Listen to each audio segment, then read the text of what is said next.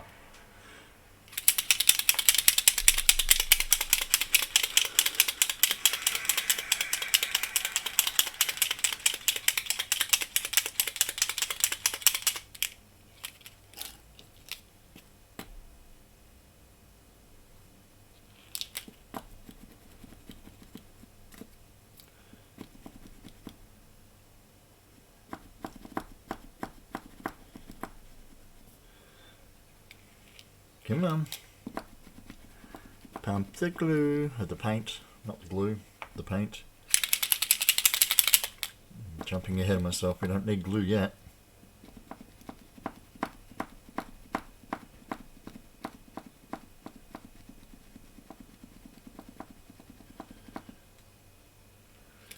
Are we getting there?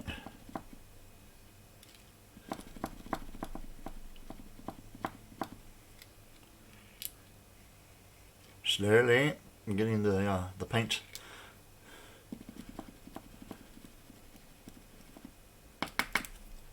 All right.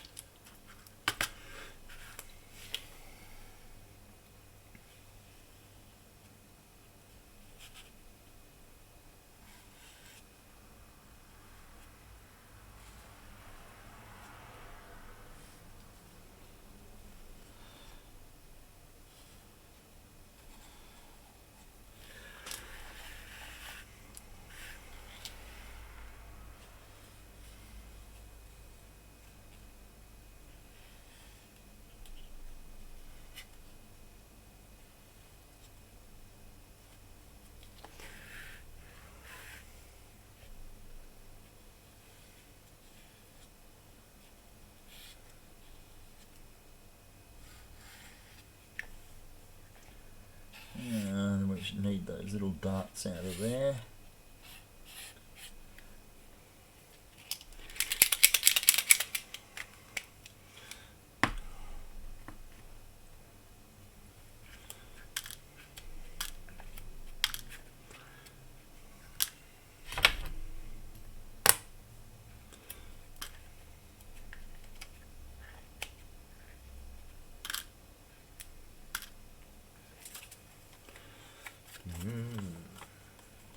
Let's pop them over there once we've done that.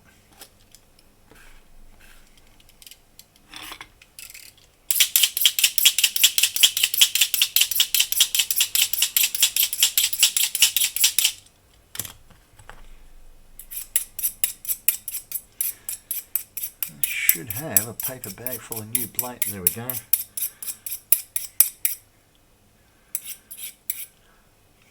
Dr. 11 is standing on them, so they are in perfectly good hands.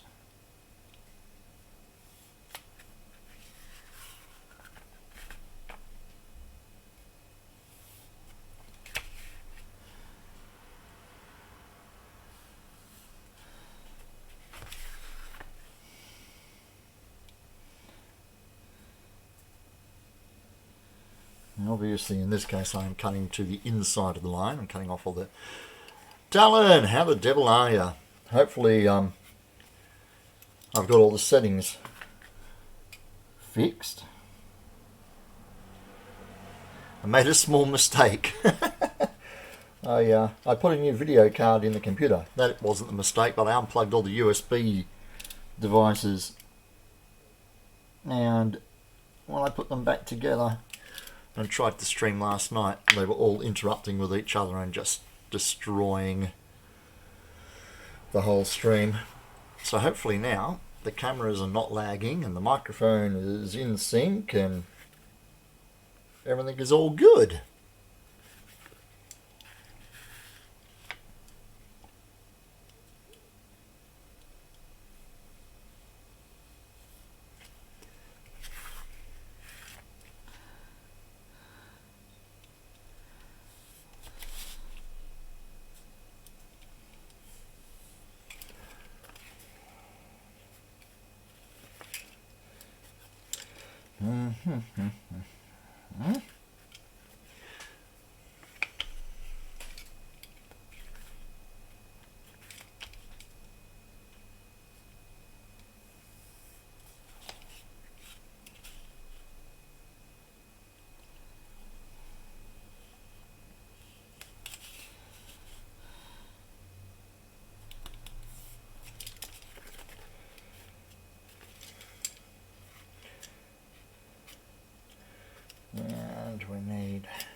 go.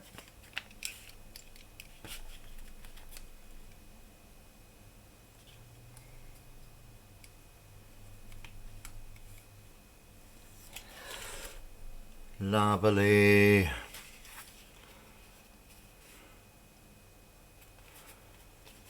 That's how it starts. First there's oohs and ahs, and then there's running and screaming.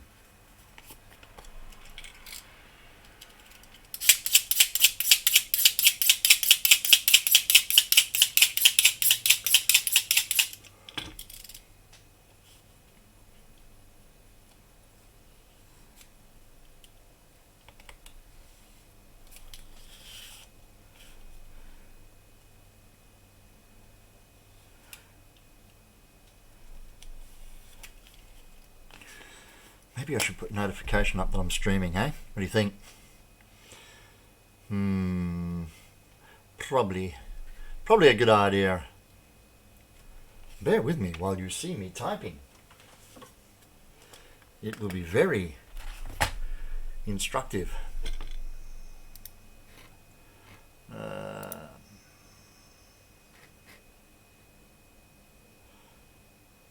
Put that there.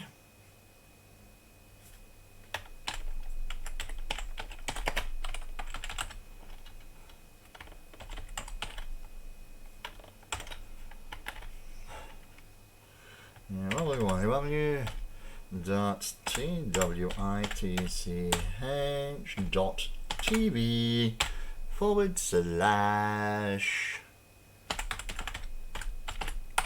Theranos. Is that correct? Oh, underscore cosplay.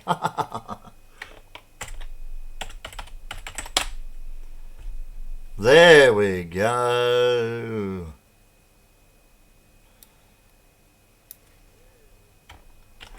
Copy.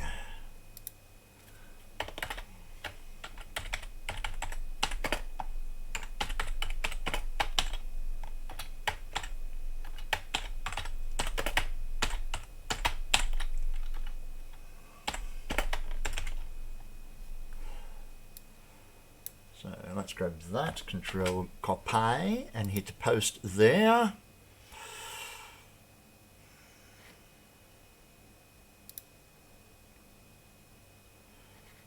Come on.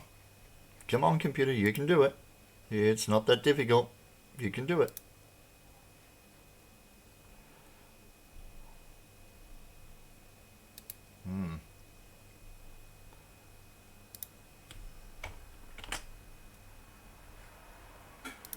And that goes there. All right.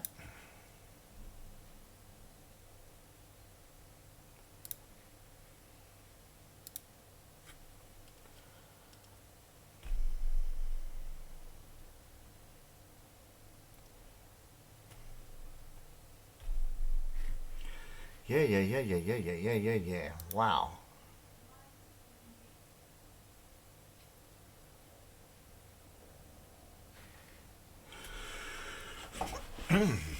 So many the lag. Come on. Come on. You can do it, computer. I might shut the email down.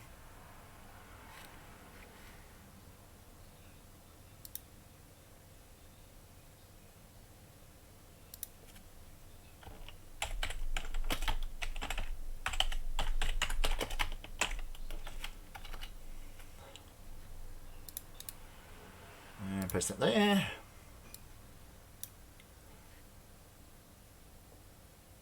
Ah, that's not working.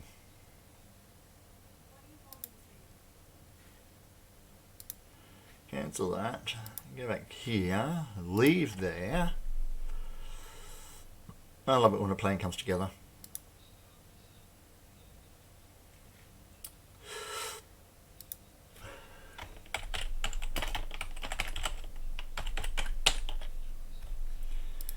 And put that there. And put that there.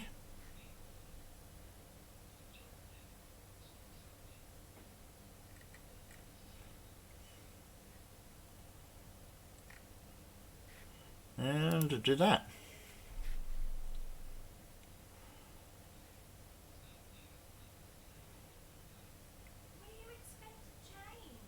Close that.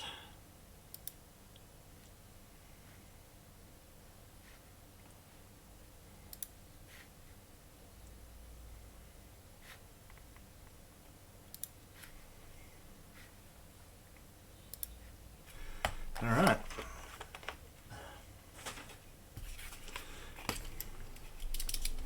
Seek, how do, buddy? I'm hoping everything is working.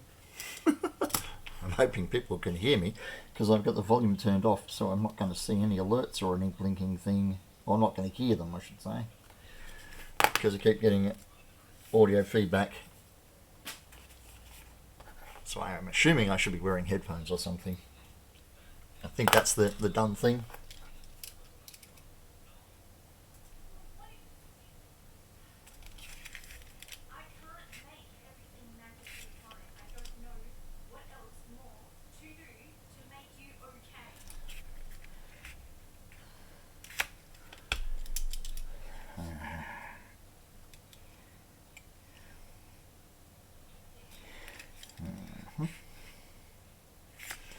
I also need to remember how to get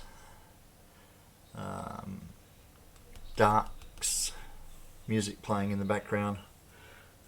That's what I get for having a 6-month break from doing this.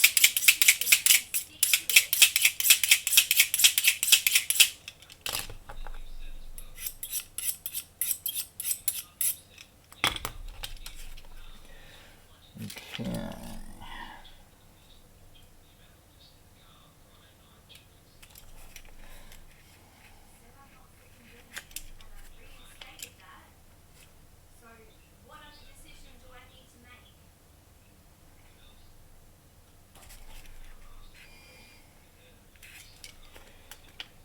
And that. Didn't Odin have a purple helmet like the rest of us then? Ha ha ha. No, I think he's Jewish.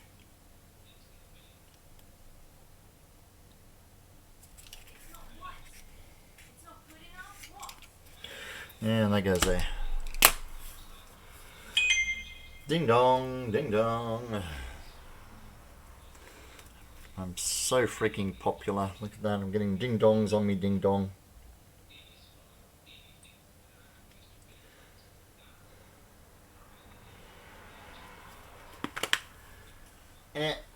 Somebody liking a TikTok.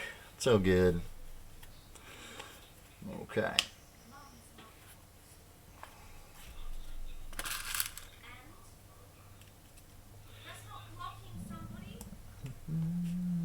Pen.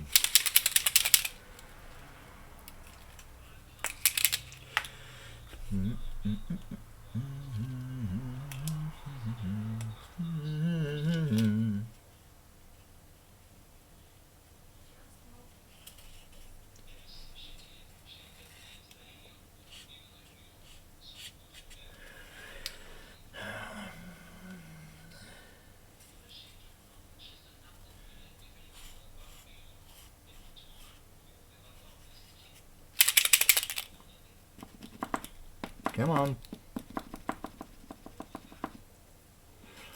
So how you guys been anyway? Been keeping yourselves busy? I've been flat out, but that contract is now over, so I have tons of time back on my hands, which means I should pull my finger out and get all these commissions that I've been patiently waiting out of the goddamn way.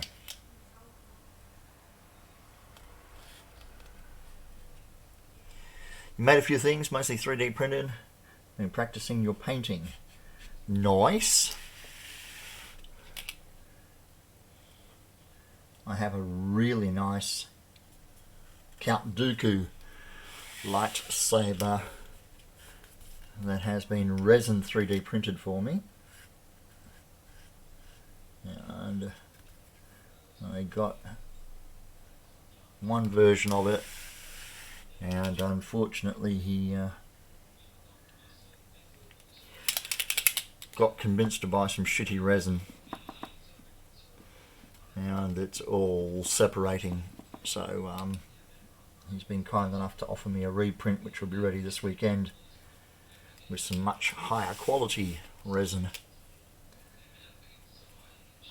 So I got a Dooku FX saber for photos, and the 3D print will be in my belt hanger.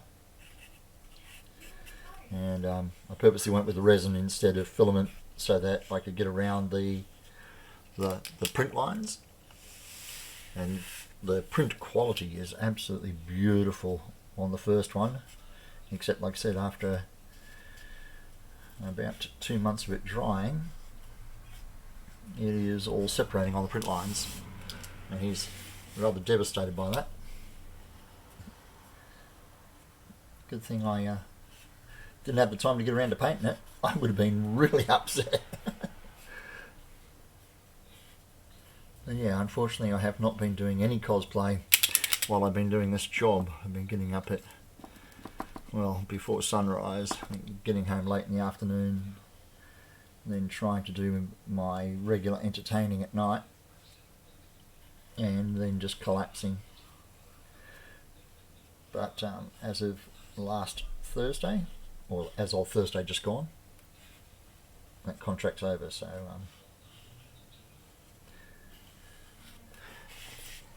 I can be a man of pleasure again.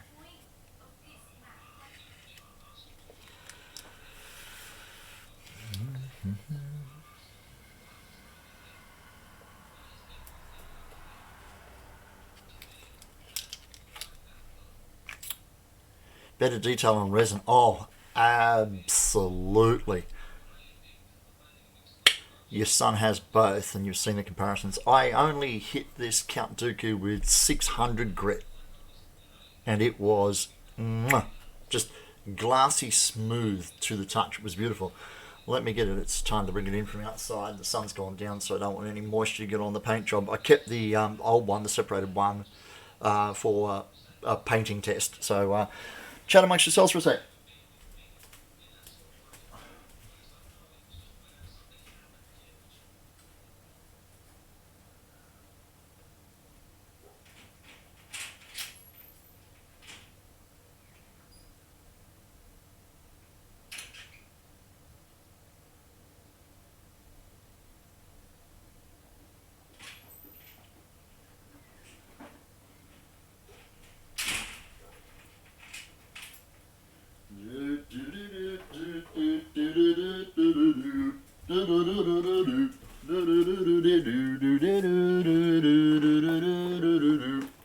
Okay, so this is the resin printed Dooku, which has arid, but as you said, the actually I'm going to switch to face cam because I have a much better quality camera, and I need to swap them over later. Okay, that is, you can see the knurling. Come on, you can do this. The knurling on this print is just beautiful when it decides to focus.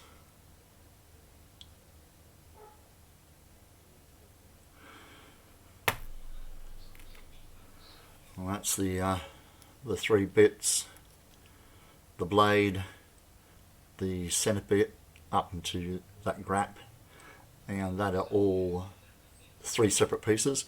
But when I turn it around, you can see here we have a split, unfortunately, separation all up in there.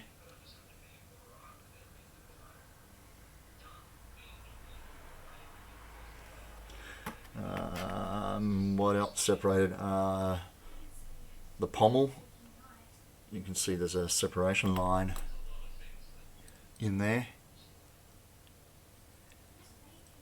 That's a solid piece, except it's screwed up, and unfortunately there's another separation line here in the printing, which is a shame because he really did put his heart and soul in it, and this was the first piece that gave the game away that there was an error in the printing. There's a big crack in there, another big crack on the back, and it's all because it's a cheap resin. So what he's done is he's made the drain holes a lot bigger, and instead of using this $200 tub of fluid, he's got $600 fluid out of the eastern states, and I don't know how many litres that is, but it's his preferred material. So like I said, purposely got the resin print so that I can get a nice chrome finish. Oops, of course it's going to fall apart. And he's printed in separate parts so that I can put the pieces together and get that nice Dooku look to it. I got triggers in there as well, and pommel on the bottom.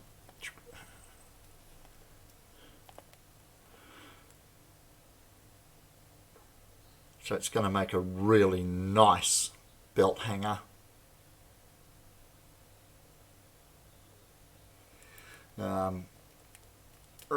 So this piece is chrome all the way to here, and then that inner bit is like a gunmetal. That's left black. There is a red trigger that goes there, which is the pinky trigger, and also the belt hanging clip goes in there. This piece is also a bronzy gunmetal colour. That remains black. That'll all be chrome. And then the trigger that goes here, which is that one, is a gold trigger, whereas the trigger that goes under the pinky is a red trigger. But yeah, so that'll be my nice belt hanger. Well, this one is a practice run for painting. As I said, he printed me up a new one over the weekend. He's going to leave it a week before he delivers it so that it can cure entirely. I do like that new camera. That's a lot better than that bloody well 4x3 that I was using, the 720 DPI. You know what, I'll put that in a box. I'll put that box on the floor and the cat will be in the box before the end of the stream because the cat's a bloody cat. Okay. Let's yeah, the difference between those two cameras is like night and day, isn't it? So I would much prefer this lower quality one to be on my face, because I hardly ever beam my face in the streams, and this nice clear sharp one pointing down at the table so you can see the work. Yeah, things didn't get any tidier in here. Ooh, Halloween. Halloween. I did a DJ gig on the Friday of Halloween weekend. Then on Saturday I went to a party as a guest, which hardly ever happens. I don't go to parties as a guest, I'm an entertainer. And then on Sunday, one of the photographers here in Perth had a photo workshop where he gets a couple of photographers in, cosplayers or models, pay $20 for 3 digital prints, and then we go up and we just work our way around the room getting photos done.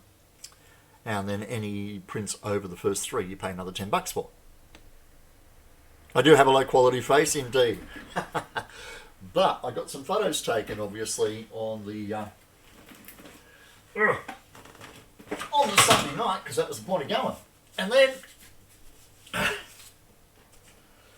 I decided to get one printed.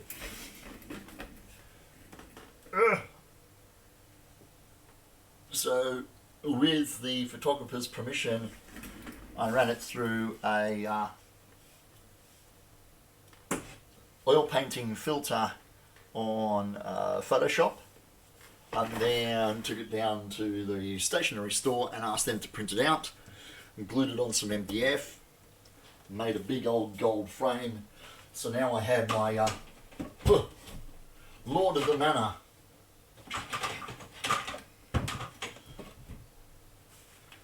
portrait painting to go up on the wall. It's very good for my ego. Focus. Right, let's get down to business, shall we? Streaming!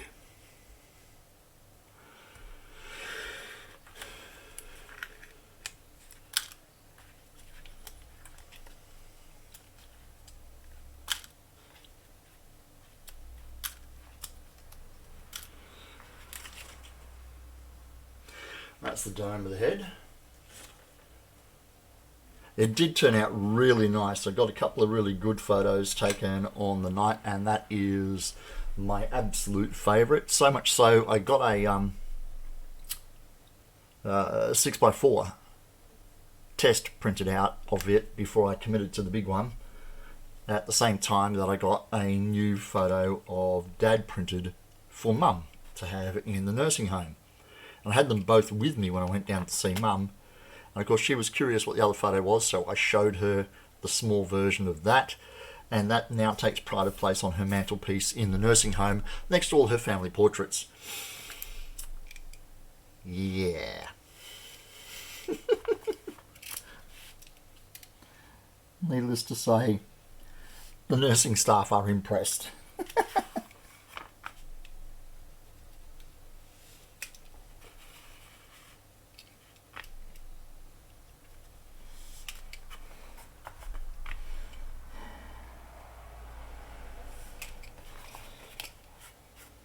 There.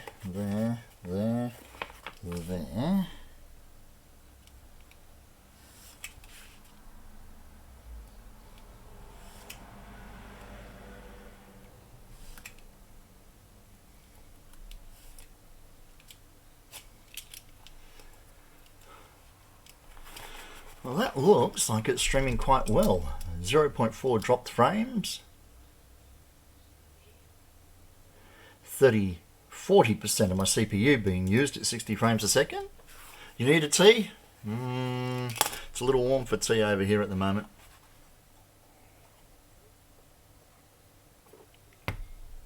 But I hear you anyway, brother.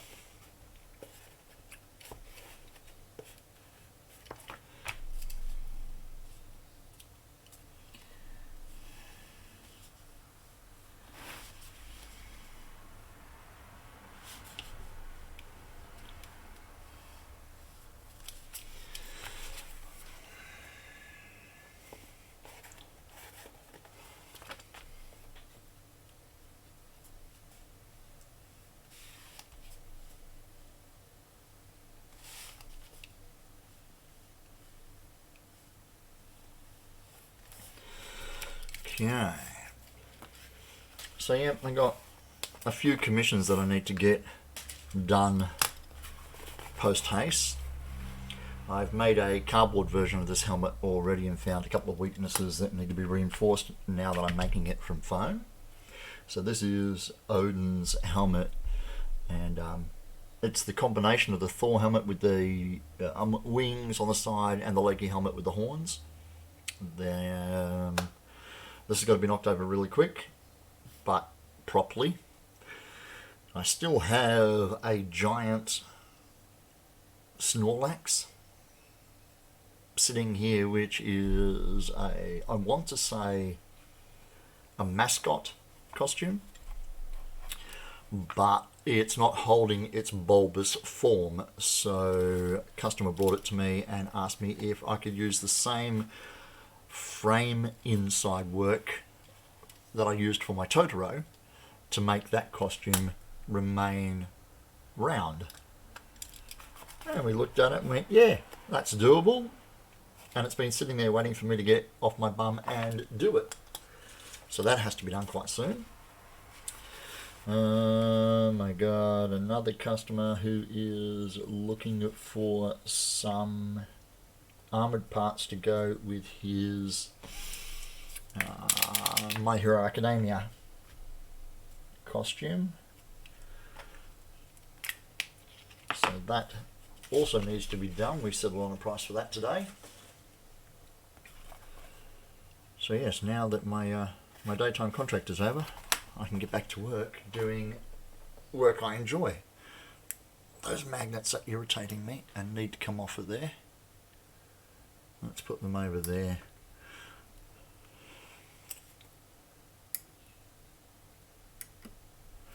Lovely.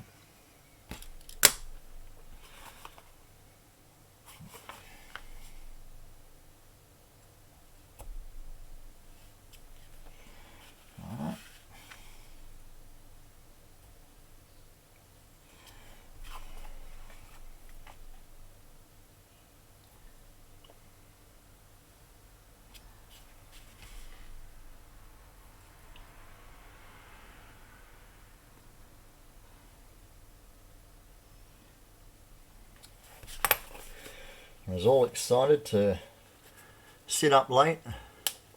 Nordic, how the hell are you? I am good, my friend. I now have a life of independence again, so I can get back to doing some cosplaying. And how have you been keeping?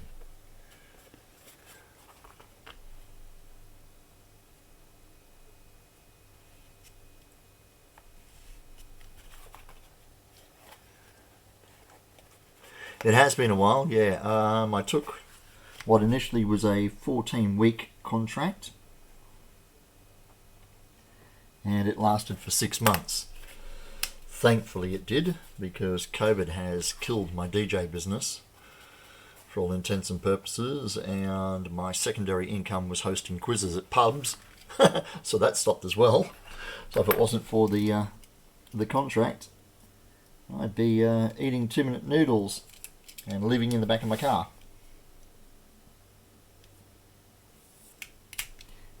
But as I've said several times already, that contract ran out last week. So thankfully, DJ business picking up slowly. It's nowhere near where it normally is at this time of the year, so things will still be a little hit and miss. The COVID does suck, yeah. I'm doing all right physically, yeah. But so now I had the opportunity to get these commissions taken care of. Like I said, I've got a 1 or 2 DJ shows. We have a show this Saturday night that came in yesterday, thankfully. New Year's Eve, of course, is always a big one, but I have a team member working on New Year's Eve and I'm not. He regularly does that show every year, so it's his show this year. January, the radio station rang me and asked me could I come in and cover for a few weeks. So I'm doing a couple of weeks work in January. Then we have another DJ. I'm looking at my calendar, that's why my head is turned to you guys. I have a whiteboard calendar with all my dates marked in. And I have 3 school shows in January, February and March, or 1 in each month. So it's very, very slow compared to normal. I would have just been coming out of a really heavy wedding season normally, but just like everybody else, life has changed a little bit. Alright, it's all good.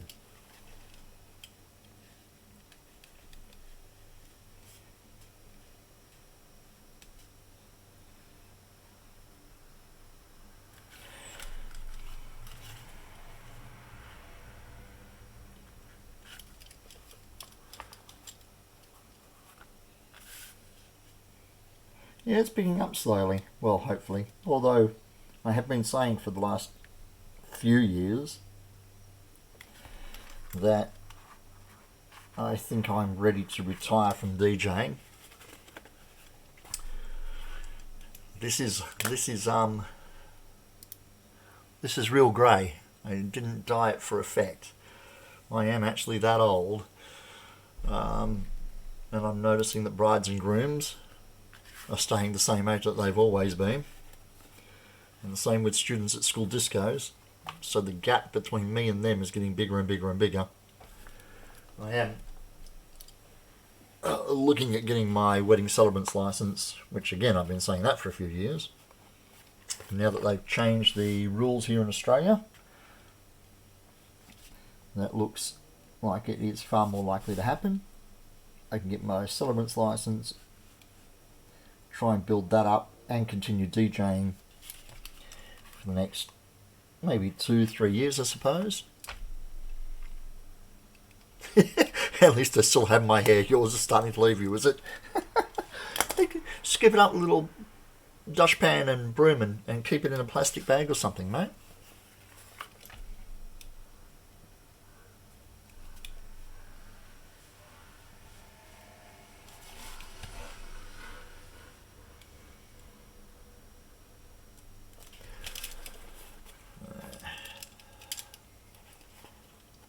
Right, teach me some cosplay tricks and glue it back on your head.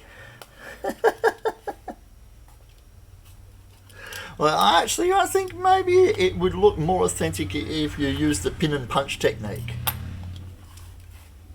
It might be slightly more painful, but I think the overall result will be far more convincing.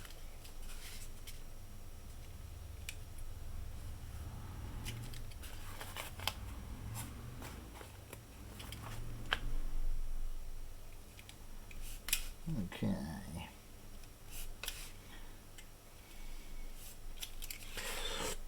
It does sound a little painful, doesn't it?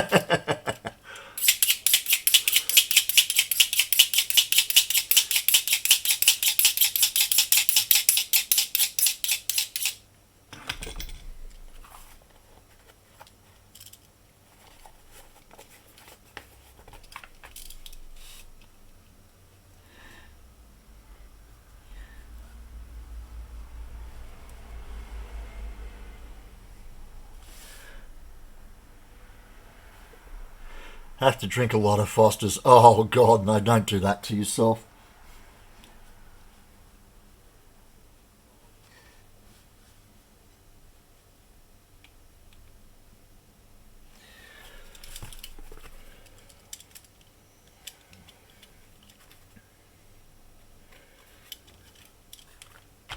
Now I will, at some stage, now that I've got all the cameras working without any lagging, I had a lot of... I put a new video card in, which again, I've already mentioned a couple of times.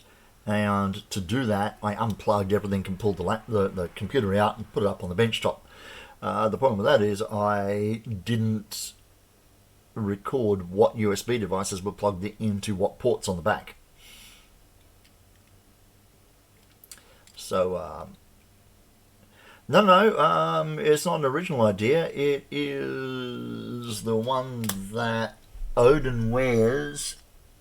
It's his gold ceremonial one, when he is about to make Thor king in the MCU, and then that doesn't happen, of course. It is the one that is a combination of Thor's helmet with the wings and Loki's helmet with the horns. It's commissioned for a guy, and I have the computer running in the background trying to find the Pepakura file, which I shut down, and I need so that I can correctly orientate all these parts. So let's see if it's managed to find that in its search in the background at the moment.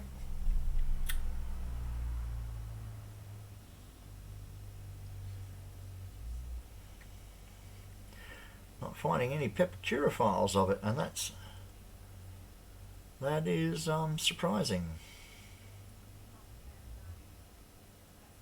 What is that? Is that a 3D object?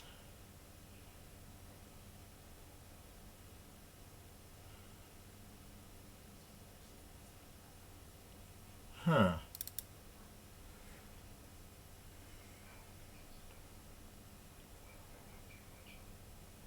Yes, I want to continue. Jeez Louise. Yep, that's what I'm looking for. Okay.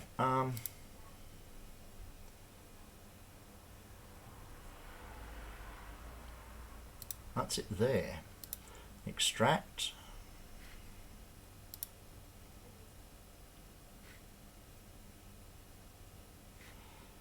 Okay, I think we're getting there, gang. Hang on a sec.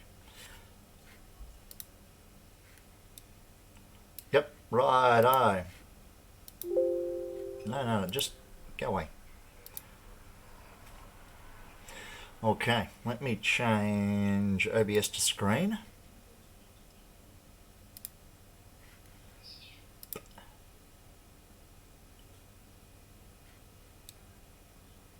So, there, see what I mean? How it has Thor's wings and Loki's horns on the front.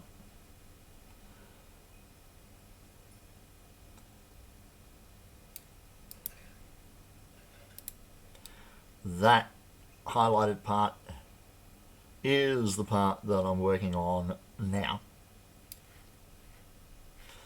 Okay, bang, stream, minimize that, grab that. Oi, oi, oi, oi, oi, oi. It's a long delayed commission. Thankfully, everybody who's got commission work with me at the moment is very sympathetic to the impact that COVID has had on everybody's lives. And with there being absolutely no conventions, the deadlines for a lot of the commissions passed without the need for them for the projects to be completed, because obviously there was no conventions, so their disgruntlement with me missing the deadlines was negligible.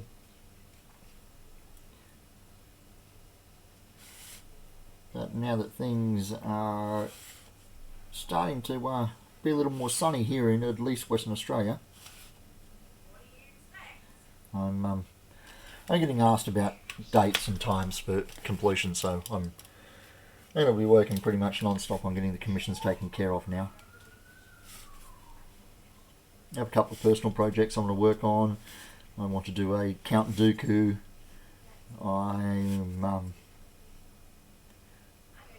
liking the latest iteration of Boba Fett that we're seeing, so I might consider doing that for me personally.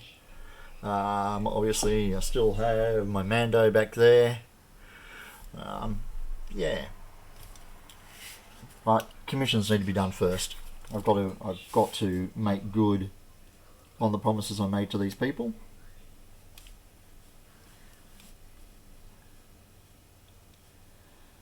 And reward them for their trust and patience.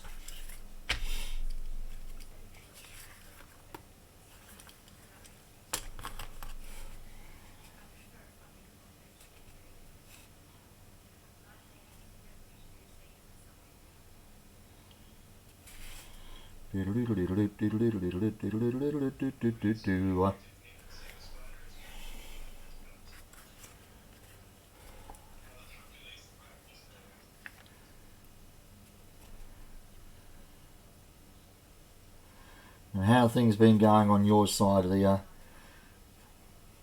big blue circle, mate?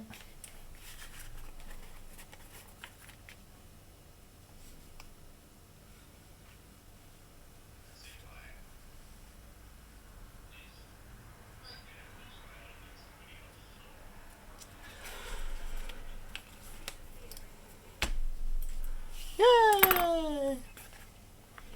Wow, I cut out 2 whole pieces. I'm doing so well.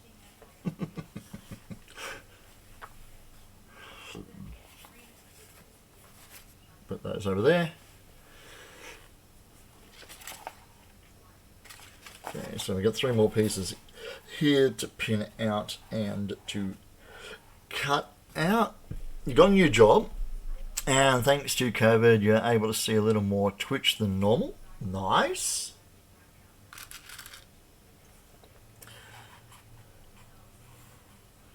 You managed to have any time to craft?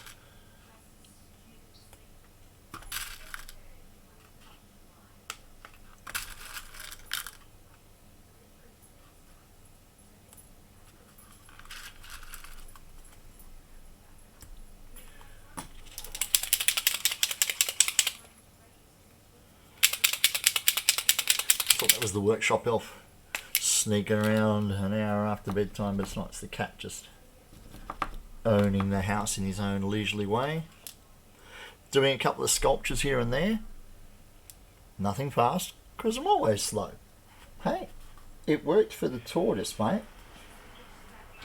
Seek now has a cup of cha and has returned to the auditorium.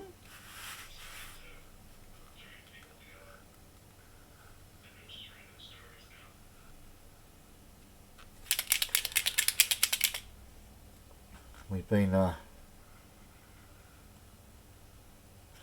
working on our Christmas plans here. We have an airport run to do on Saturday in the middle of the day. We've got to go up to Perth, which is about 70 k's away, to the airport, and then come back and drop off the pickup, load all the DJ gear into the car, and then turn around and go back to Perth to do a gig. But hey, I'd rather have the gig than not. And we've organised to get Mum out of the nursing home on Christmas Day. We'll bring her down here, we'll plug the laptop into the big TV and hook up Zoom, and then family are over on the other side of the country. I had to stop and sort out the printer. You forgot one of the settings. Hey, hopefully you didn't waste a whole pile of filament.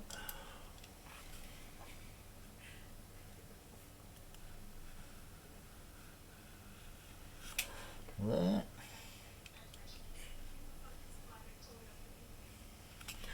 And there.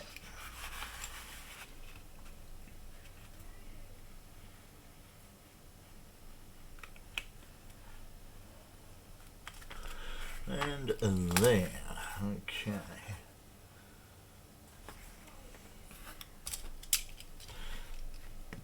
Let's go. Fly a kite up to the highest heights. Geez, I'm a good singer. I should do this professionally. I could scare away birds from airports and stuff. It'd be awesome.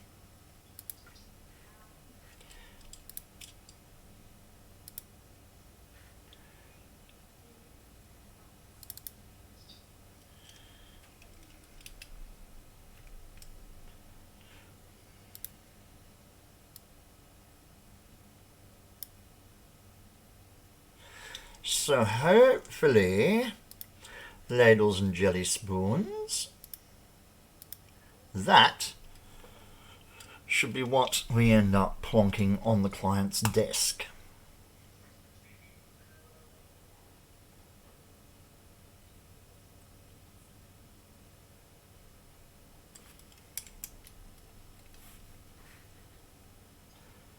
Or at least something that resembles it. Oh, Inception.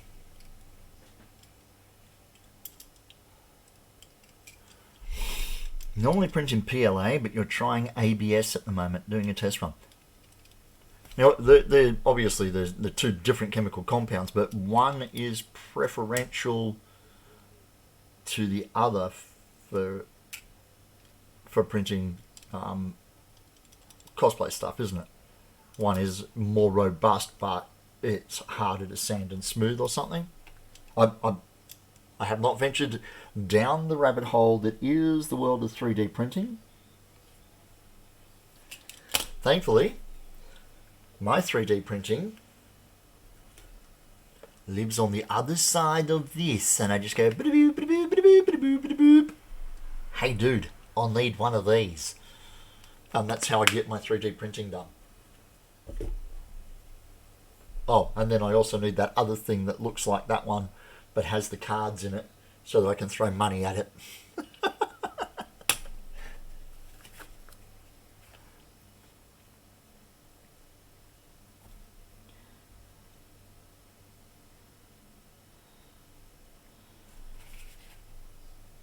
I got a very good mate up the road in Perth who has, well, I lost count of how many printers he had, but it's in the double digits now. He had the largest domestically owned 3D printer in the southern hemisphere for a while. This thing was as large as a fridge. I see you have been watching Steam Geezer. No, why? Is that something that Steam Geezer does, is it?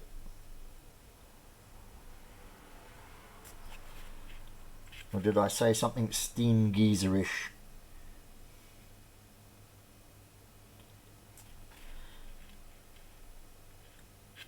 More to the point, is Steam Geezer something I should be watching? Is this a recommendation, is it?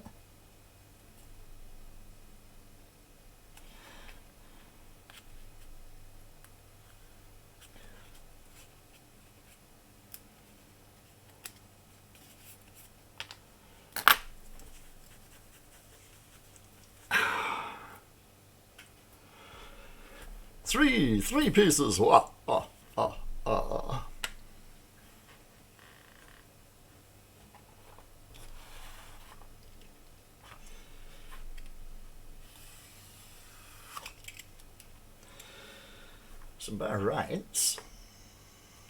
Ladies and jelly spoons. Oh, he says that all the time, doesn't he? Yeah, that's something that old people, the old geezers, say.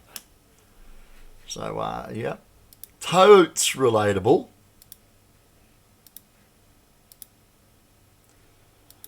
So many to spam.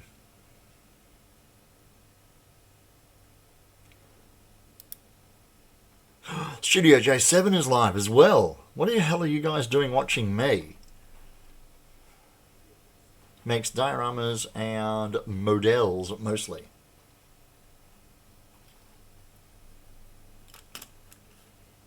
$40K Harlequin painting he's doing.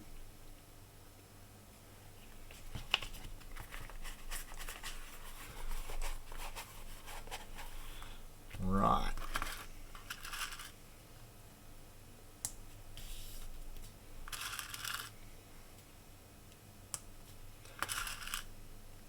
Oh, had a very interesting phone call with my son today. Now, he lives on the other side of the country, which, if you're one of the UK followers, doesn't mean a whole lot at all, because the other side of the country is like a 2-minute walk down the end of the street, really, isn't it? But if you're in the US or here in Oz, you understand the other side of the country is a fucking long way. So yeah, we have a weekly get-together on the Teflon, and he and his wife are expecting their first child. Couple of day trip, yeah. So today when he rang, we have an exact date the baby will be born, because unfortunately she has some injuries that she incurred working for the DOD, Department of Defense. So that I know I will be having another grandchild join the clan January 29.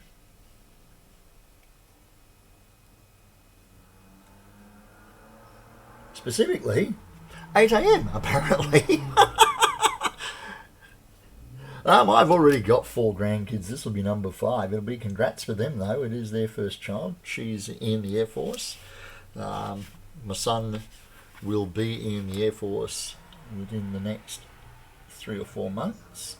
They have been ringing him, asking him if he has finished his particular course of study, because they're very interested in having people apply for a specific position that requires the course that he's doing, which he is doing at the recruitment officer's suggestion.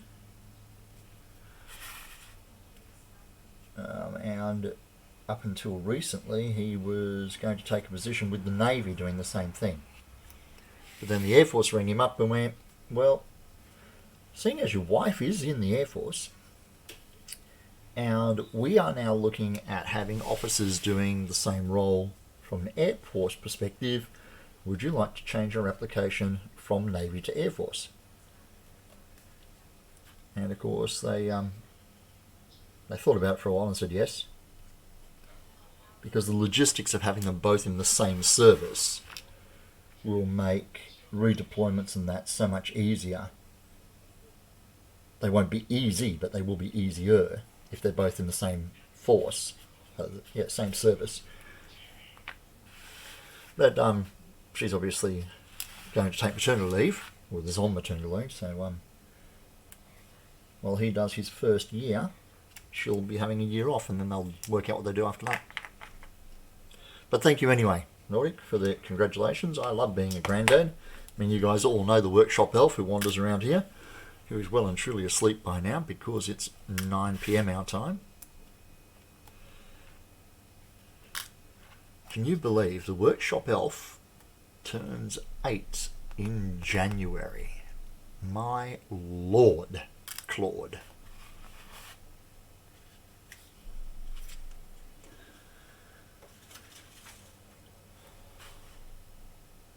Okay, let's chop this one out.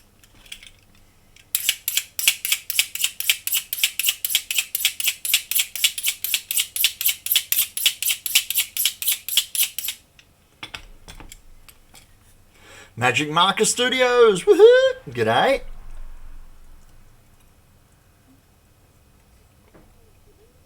As they say on the TV, how you doing? That has a hole in it. Yeah, literally months. That's not an exaggeration. It has been months. My apologies.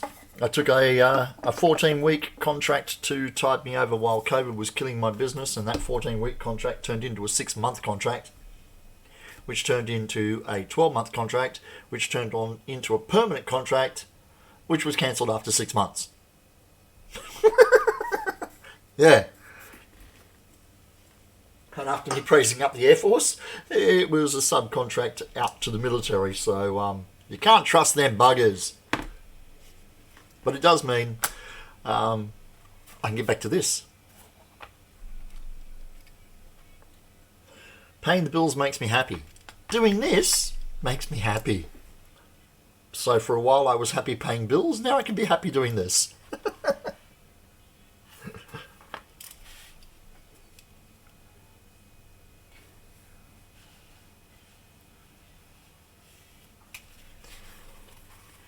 You guys should all consider yourselves very privileged. This is prime World of Warcraft raiding time that we're cutting into now. I did actually jump on just to make sure that I had all the settings right with the interrupts, because I was going to stream last night after work and the computer went, no you're not. I'm just going to freeze up the cameras. So I spent this afternoon ripping everything out and plugging it back in again and making maps of where everything went so that I didn't duplicate my efforts until we came up with this. So the overhead cam is no longer freezing, face cam is no longer freezing, although I might switch their roles around, because as I was explaining earlier on, this overhead camera is still a bit grainy, whereas this one is the brand new camera and it is crystal. So I think I would rather have that pointing directly down at the workspace so you guys get a much clearer image of what I'm doing. And the face cam does not need to be that crystal. You just need to be able to see my smiling face when I tell you lies or when I swear. I haven't done the thing. Warning. This live stream is narrated in conversational Australian English, and as such it will contain language that may be offensive to some viewers, may be inappropriate for children, or might just upset a few weak bastards. Get over it.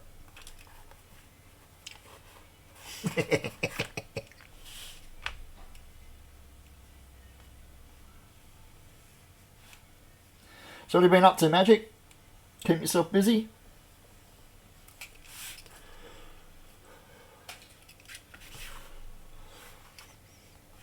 The truth according to Tyrannus. Great. I'm not sure that gives it any more validity.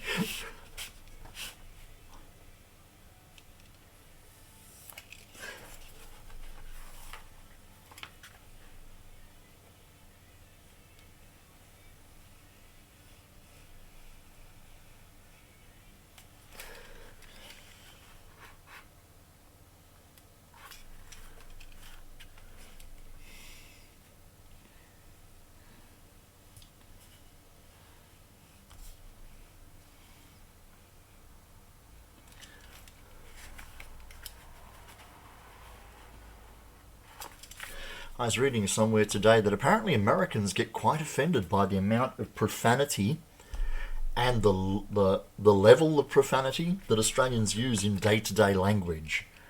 A lot of the words that we use just throughout our day, a lot of Americans find to be on the extremely rude level of swear words, to the point that one particular word that we use when we're talking to our friends, it's fake news. Yanks love swearing, do they? For sure. Been working on your Tetsukabra armor set. Tetsukabra. Okay. It sounds anime-ish, so I'm going to Google just so I can see what y'all talking about there.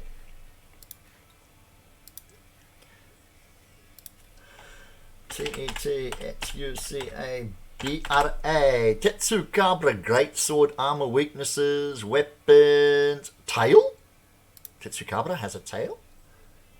Whoa, that does not look like anime at all. What the hell from Monster Hunter?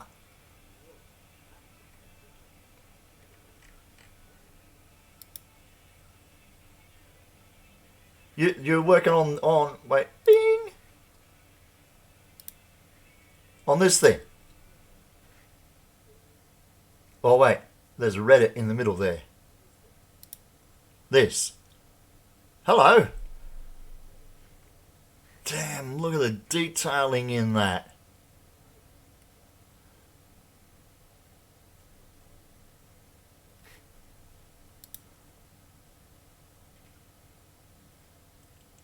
The Deviant Tetsukabra armor, to be specific, okay?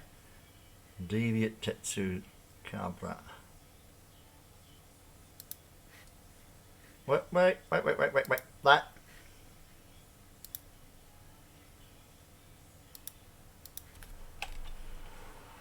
DevantArmour.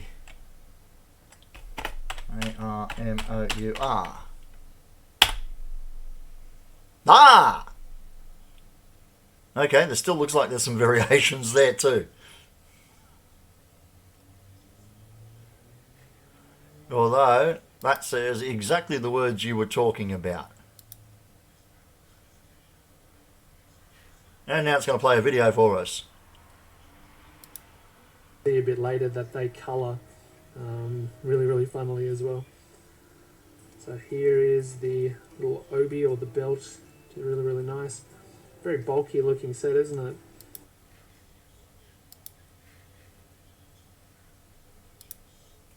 Son of a bitch, that's the one. That's what you're making. Jesus, you're gonna be a busy little Vegemite. Damn, I can't wait to see that in real life.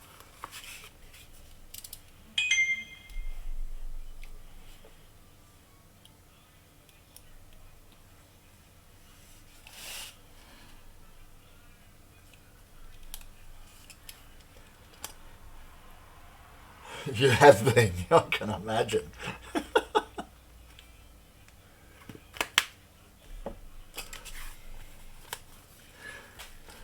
Okay.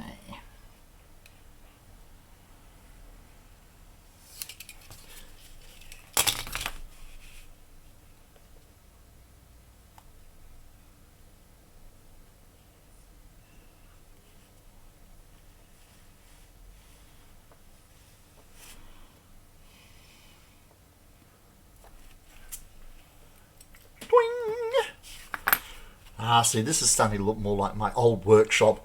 This is now a pile of Pepakura pattern wastage on the floor, a pile of foam offcuts. This is, I'm home.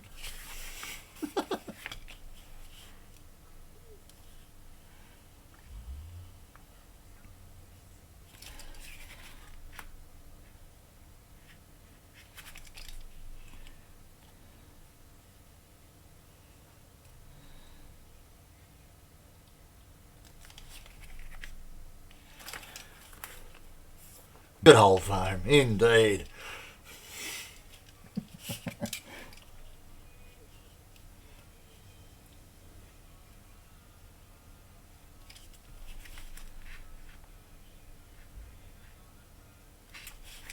So I want to make or remake my Mando helmet more like the one that Becky won,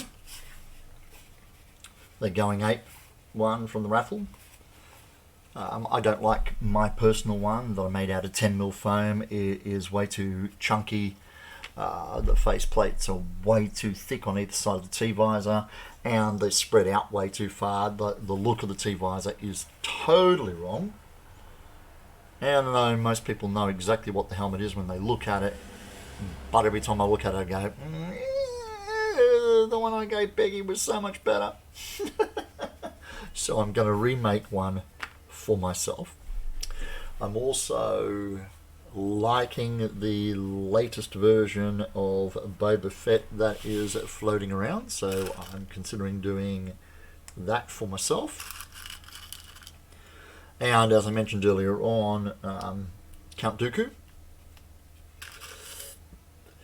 I have a Sunday cosplay that I'm working on, again for my personal.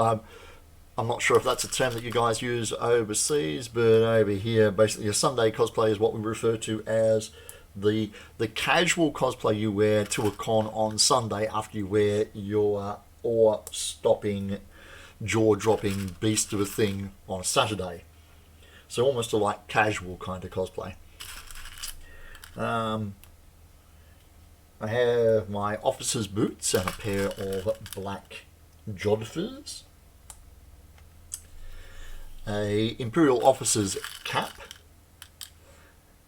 a officer's ranking badge, and I know it's not canon, but a name tag in Arabesh, and a chef's black long-sleeved jacket. And I'm going to go as Mr. Stevens, head of catering, and walk around going, that one's wet, that one's wet, that one's wet, and see how long it takes before anybody recognises who I'm supposed to be.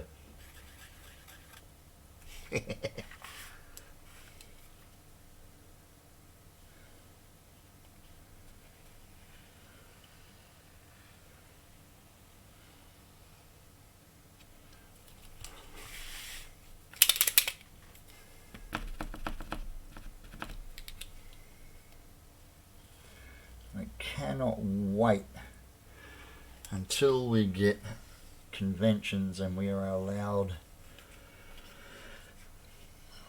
to revel in our nerddom en masse.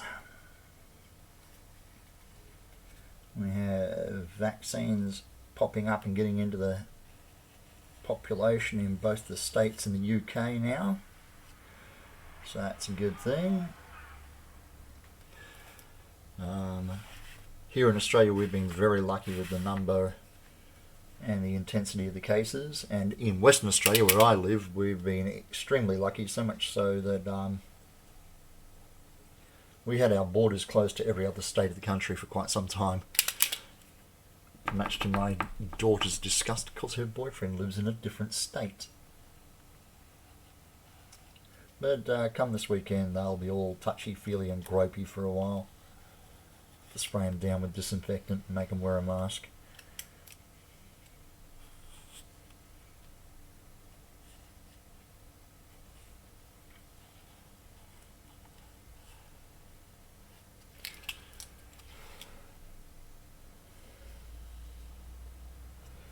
We had our major Christmas pageant in Perth on Saturday. And normally what happens is you're currently running a 3-day print that you hope doesn't fail. God, I hope it doesn't fail for you too. We had our Perth Christmas pageant. Now normally it is a gigantic affair. Perth numbers notwithstanding being smaller than all you guys' cities. And we have our floats and all the rest of it. Well, this year they held it in different circumstances, of course. The main grassed area in our CBD was fenced off And then inside that fenced off area was a concourse fenced off, where the floats would go down the concourse and back again. And people had to buy tickets to be inside the fence to watch the parade, and then it was live streamed and broadcast live on the TV, and then delayed telecast again tonight. But obviously that atmosphere of, instead of having crowds 10, 15 people deep for the entire stretch of our CBD, wasn't there. And I have friends who were in the parade on a couple of the floats, and yeah, they loved being there and loved putting some sort of celebration out into the community, but they were saying it was not as electric as it normally is. And that's understandable, because they just didn't have a crowd bouncing back and feeding them with energy. I hope that this is not what we will be brought up to consider the new normal. That, being the social beings that we are, that being social will be curtailed to such a large extent for the foreseeable future. Understand why, and I'm not anti any of the protections that are being put in place at the moment. I'm just lamenting the past, because I'm old. The past is always better when you're old. The future never lives up to the standard.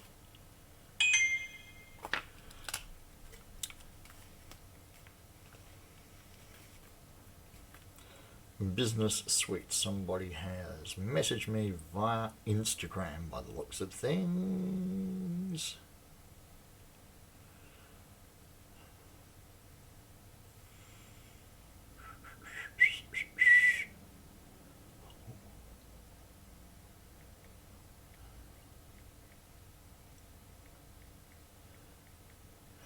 Sorry, that's another commission that we're in the planning stages.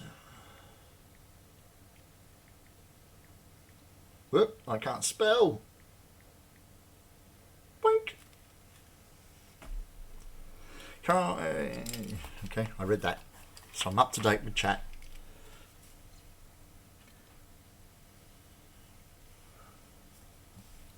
Yeah, I felt really good last night. I thought I'll come home from work and I'll stream. And that didn't happen. I went, doesn't matter. It's Monday. I can stay up a couple hours and I can watch Ted stream. Yay! Ted didn't stream last night. Boo!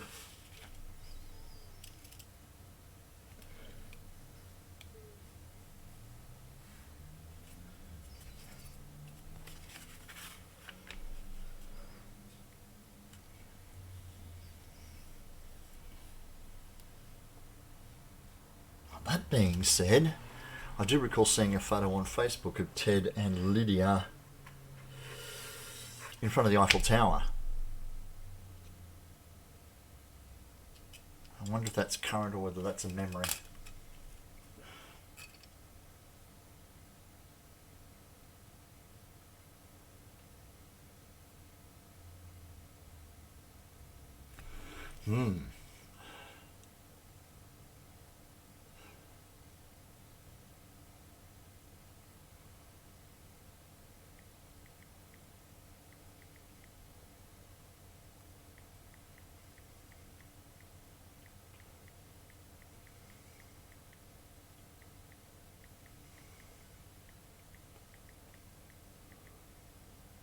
Not put.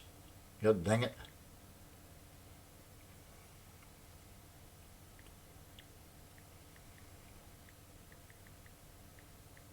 I'm streaming at the moment. Big smiley face.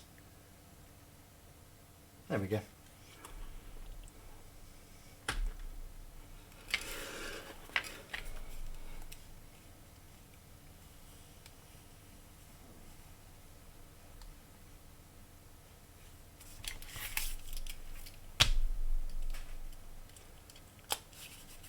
So what are you printing that's going to take 3 days? Bloody hell.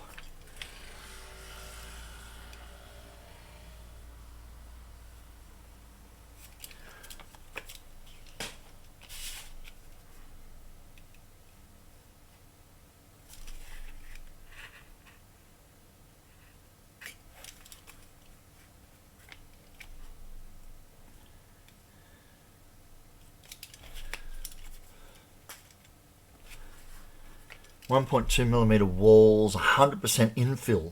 100% infill, so it's a solid chunk that you're printing. Bloody hell.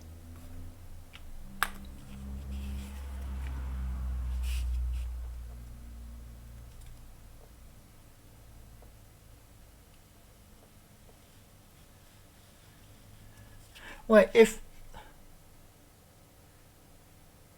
it's 100% infill,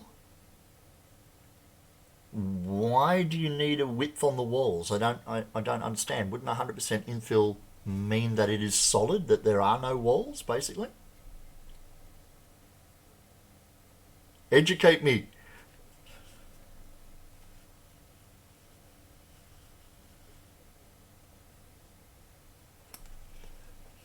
A mask thing. That was very specific. It's a mask thing. Okay.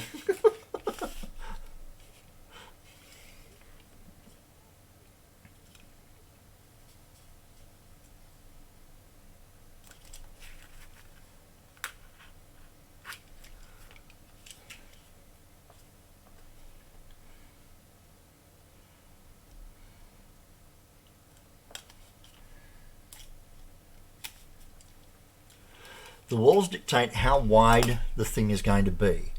The bigger the walls, the larger it gets moving away from the center.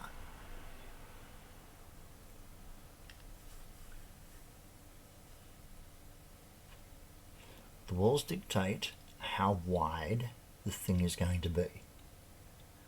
The bigger the walls, the larger it gets moving away from the center. But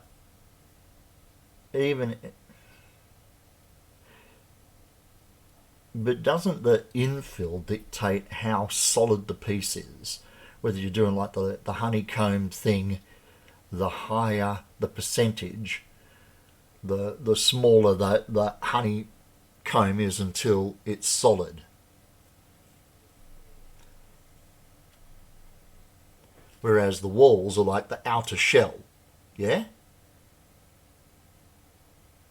So if it's 100% infill, it is 100% solid filament. Or does it still need like a wall to dictate the outer edges before it works on how much fill, or works on putting the filling in? Well, it does it in layers.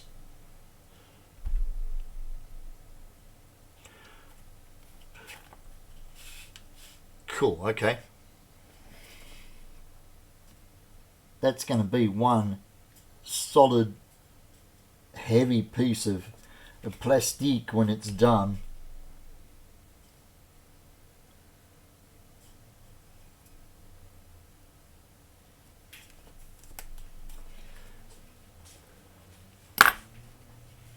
Hello you.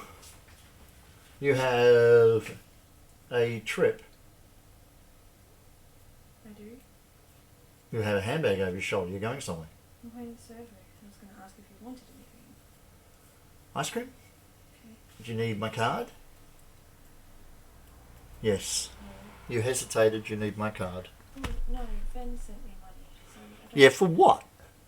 To buy me ice creams? Why?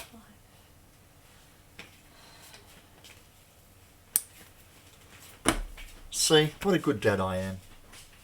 I only did it to impress you guys. Let me shut that down. Doink, doink, doink, doink, doink, doink, doink, doink. Right, there are no gaps in this thing. It was recommended by the modeler, but I probably could have gotten away with 80%. I have my red hood, which isn't actually red hood.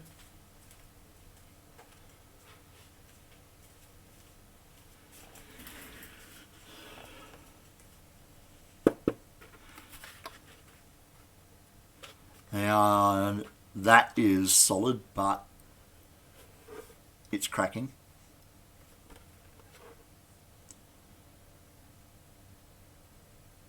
I should get ice creams for everybody. But yeah, he's cracking. He got dropped apparently, and nobody told me that they knocked it off the cabinet. And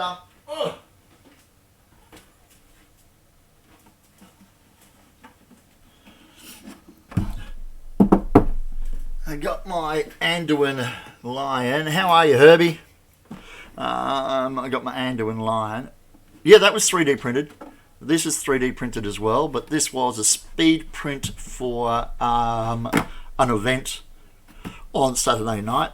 It was a Blizzard event, or a Blizzard celebration here in Perth a couple of years ago. And the friend that printed this is a rather large lad. And he printed it for himself. See, so it's big. He printed it for himself and took it to the event that night, and then promptly gifted it to me because he plays Horde, and this is the battle helmet of the King of the Alliance.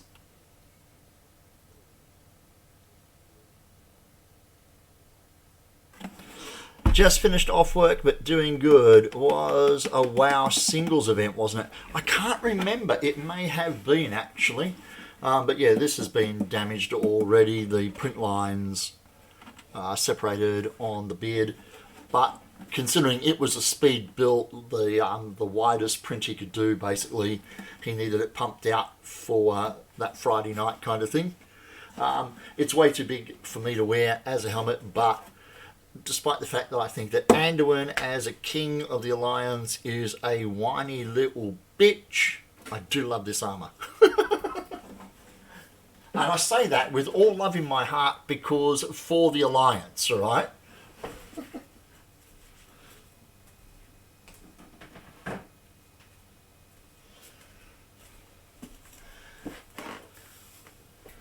You're a Sylvanas fan? How the fuck can you be a Sylvanas fan? She burnt down Teldrassil. She fucking turned up at the gates of Orgrimmar and went, hey, Horde, fuck you. Then she went and she took the bloody crown off of Bolvar and broke it in half because she's in league with the jailer. She's a biatch. Not just to us, but to the Horde.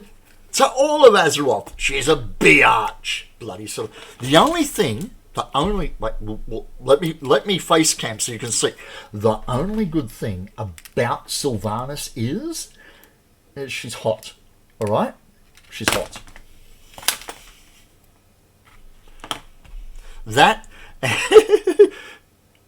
she has her own agenda. Too bloody right she does. I did love the Lordaeron. The Lordaeron? Jesus Christ.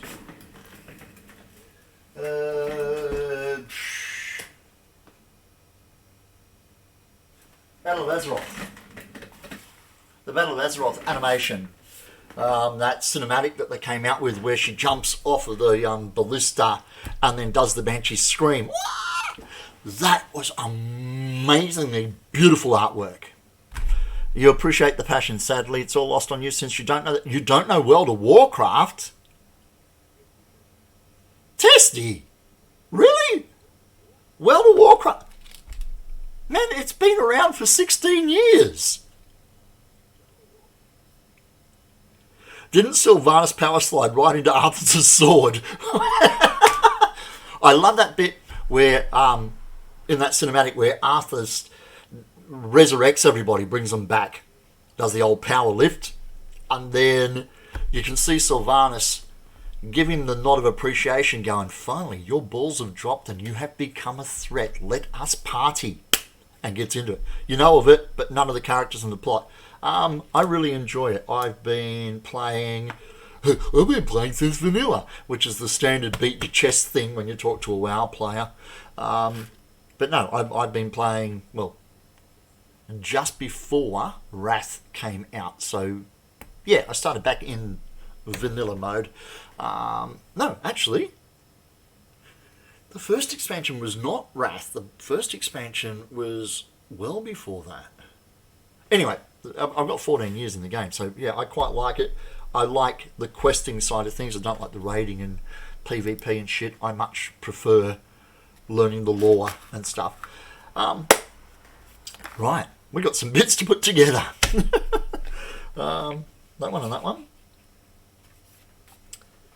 that one, that one, and that one.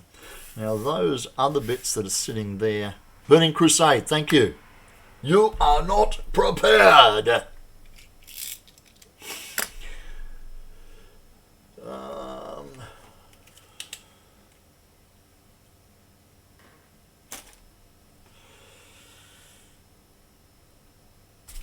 I think that goes there from memory.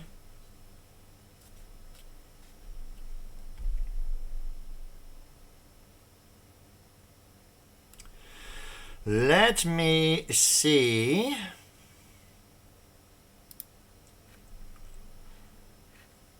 Let me show you what I am seeing. So this is the helm that I'm working on.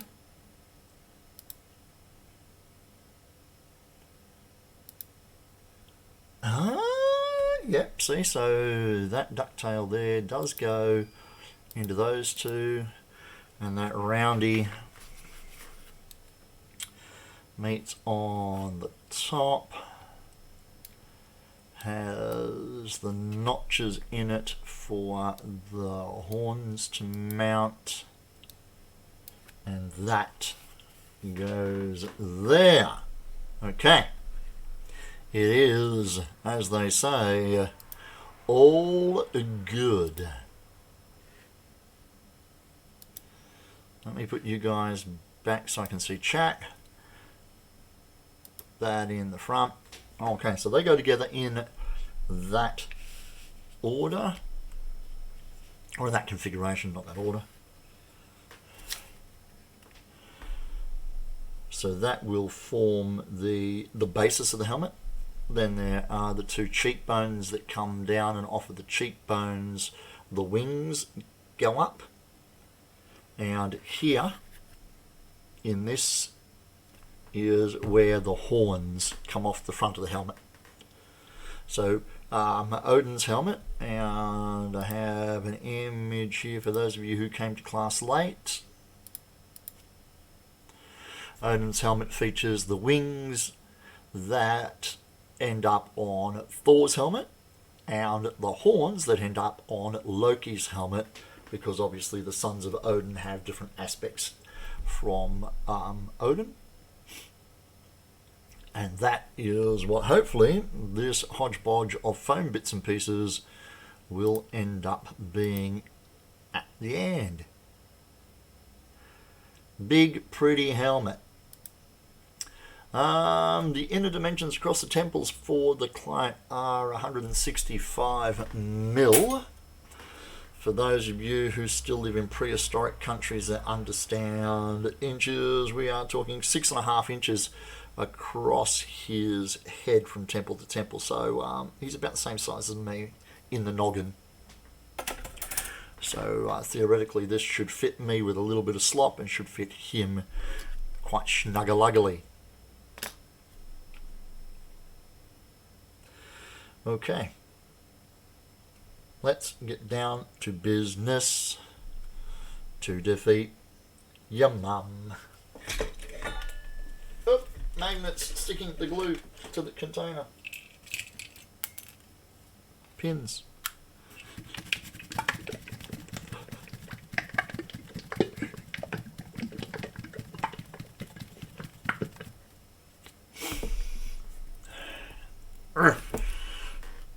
God knows how long that's been stuck on there.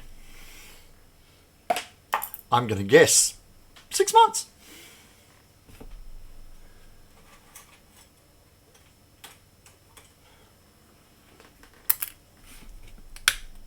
Oh shit.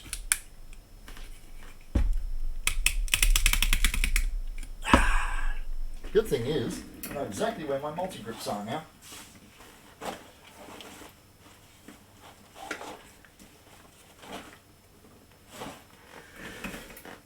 Because I've been carrying them to and from work with me for the last 6 months.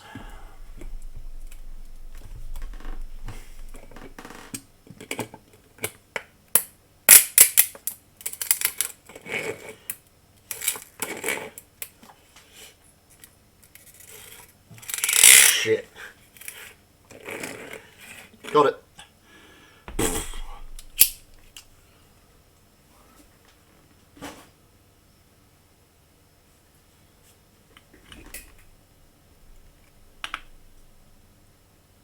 Well, the glue hasn't separated. That's good. So, what I'm going to do is I will glue these darts together first so that we get the shape into the sides of the helmet.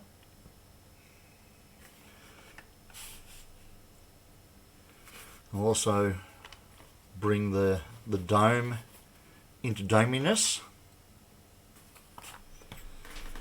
and the brow, they need to come together as well so that the two widths there match up nicely.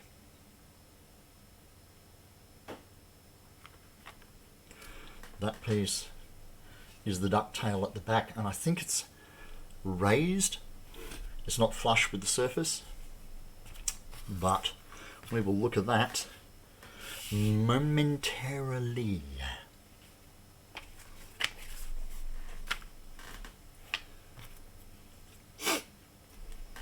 Oh, I miss that smell. Actually, that's a bit thick, isn't it? So, yeah, bit snotty, bit jelly. We can fix that.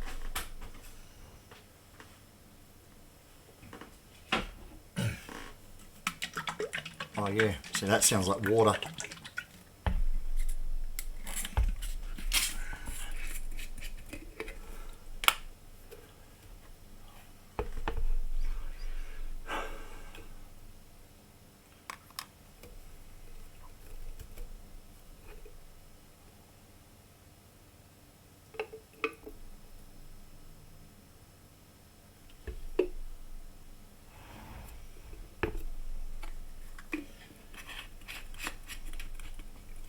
Put the fresh glue in the older glue and it revitalizes the older glue, so you don't have to throw nothing out.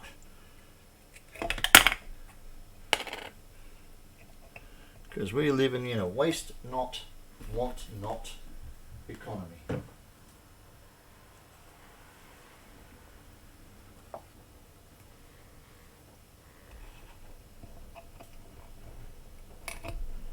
So I woke up this morning to hear construction work going on. Went outside to find out that the next door neighbour's house was being demolished. I shit you not.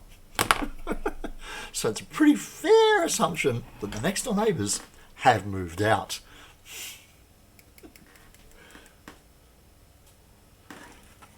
If they haven't moved out, they're in for a bloody big surprise when they come back from holidays.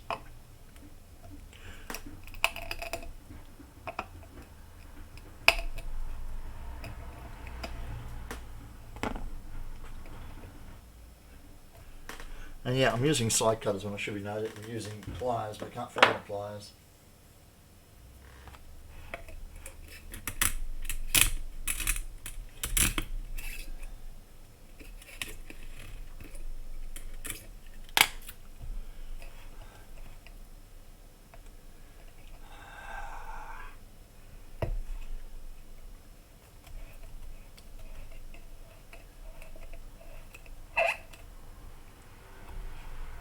Well, that was always going to happen. What? Really?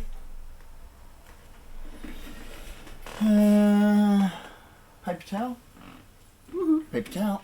There we go. Right where I left it.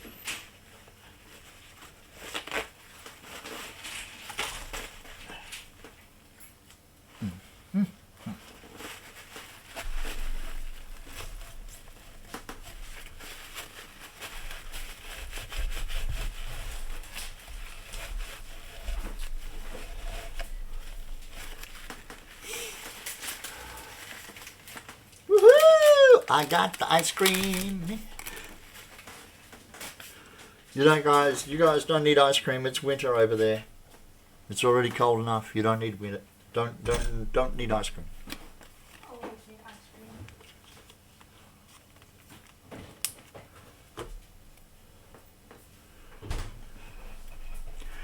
Now the real question is, do I pause the stream while I eat the ice cream, with you guys knowing that's what I'm doing while I'm not streaming?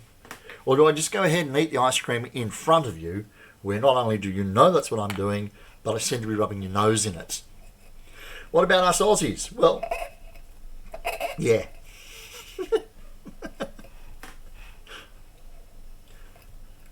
Aussies get golden gay times, brother.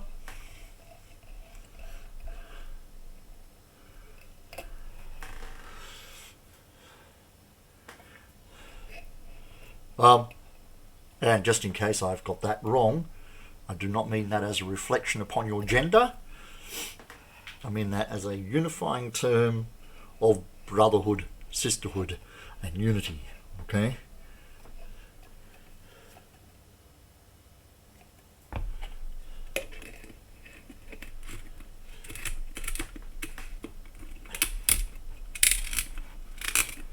That is never going to close properly again.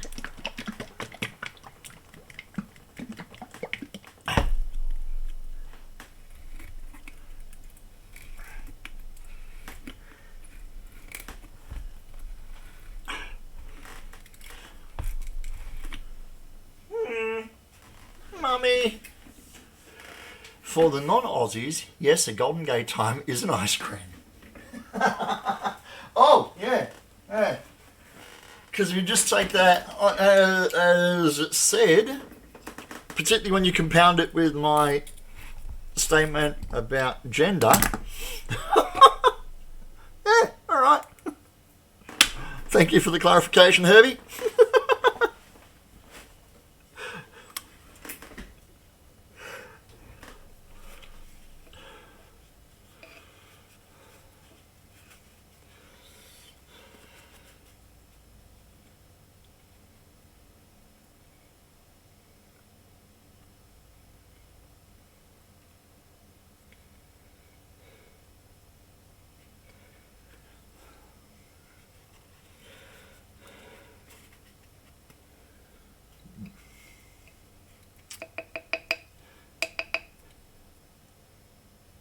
So what, if anything, have you been working on, Herbie? Because pretty much everybody else has disclosed their current projects. Wait! Did I just put two and two together and work out who you are? Were we not just texting about a commission?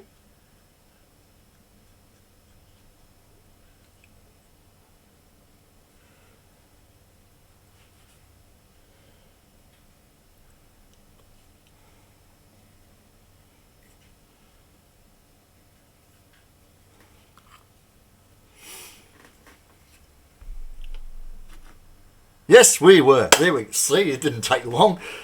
I'm old and senile, and sometimes the cognitive processes don't work as quickly as they should.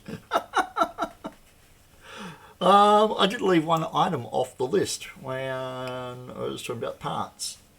When I texted you, those two plates on the shoulder blades in the centre of the back, which are just the simplest part of the entire build. So yeah, that needs to also be remembered in the build list.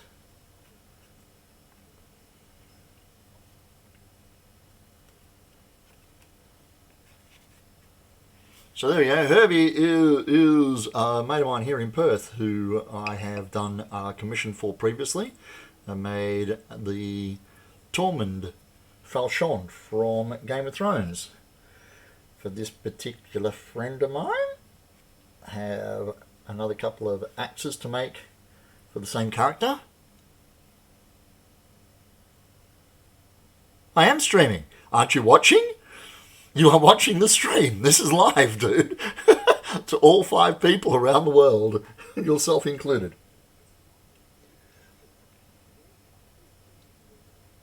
I think I showed you guys the sword.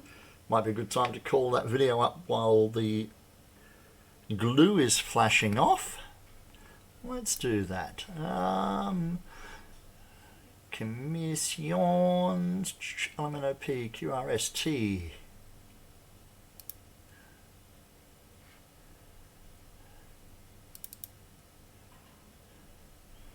Right about that one there. Is that the... Okay, yes. No, don't want that one. That one there.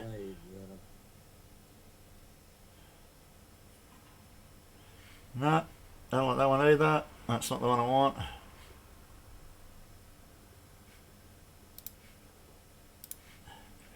Must be further down the list. Let's do it this way.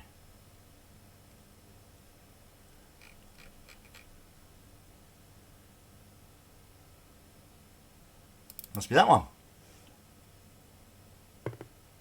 That'll do. Alrighty. Ha-ha! Oh, you sod of a... Sodding sod of a sod. That button. Right. Move over here. Give me this. Give me that. Here we go. This is the sword that I made for Herbie.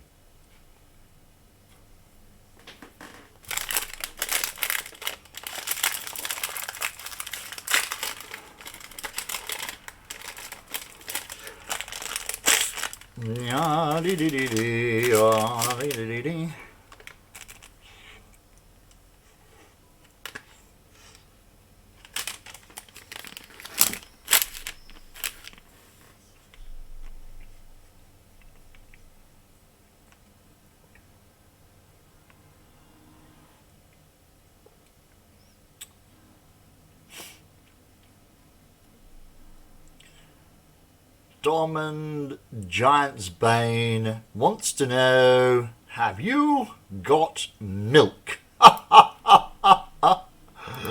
See what I did there?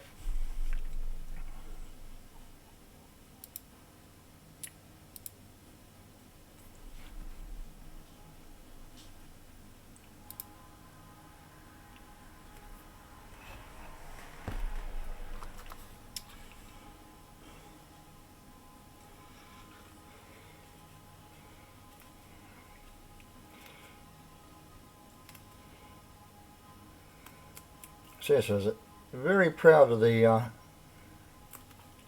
faux deer antler handle that I made for that one.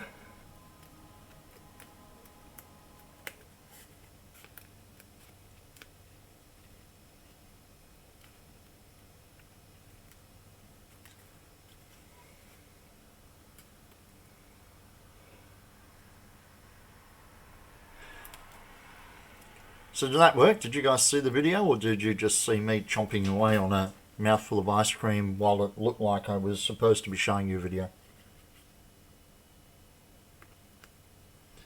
It's a beautiful sword. I'm glad to hear you say that, seeing as it's in your possession.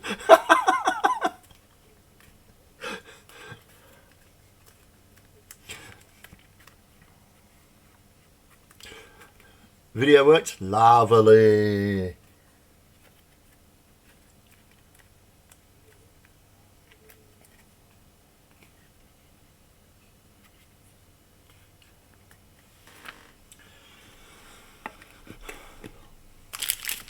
Oh my, look at that over there.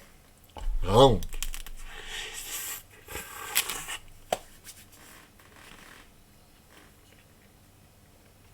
You saw nothing.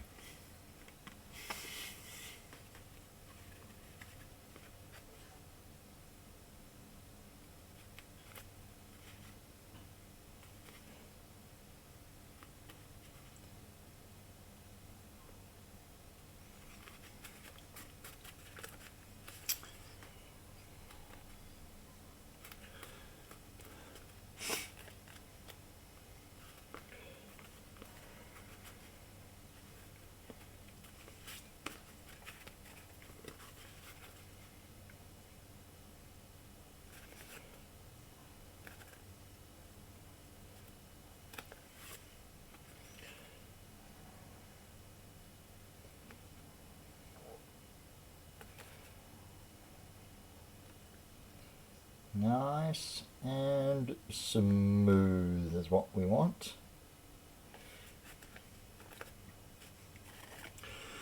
Despite the fact that it looks like they're ugly seams because of the glue that I've rubbed over the edge, hopefully you can see with the good camera.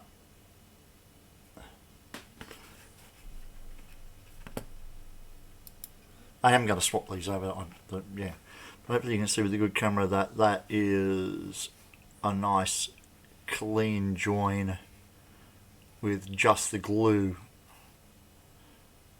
needing to be tidied up.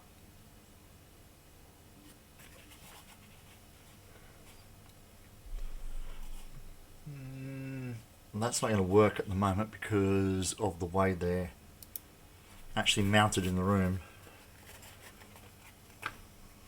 Okay, let's make some glue on that one. You need coffee. Coffee, coffee, coffee, coffee, coffee, coffee. I need hazelnuts. That's what I need. So I'll see you coffee and I'll raise you one.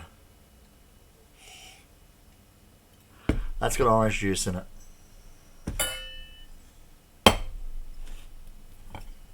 This doesn't.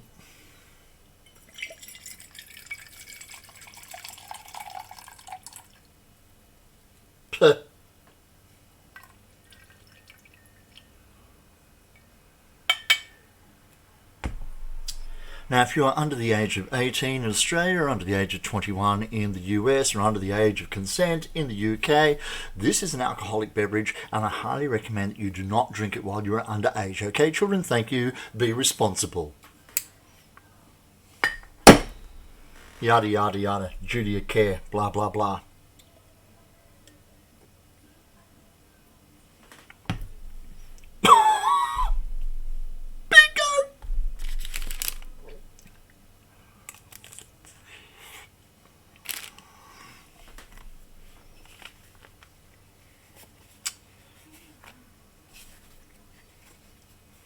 Ozzy Osbourne, Witch King, how you doing?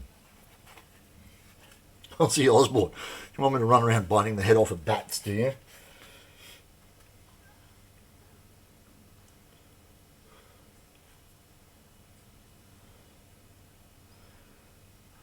Okay, let's get some glue right down in the very bottom of that.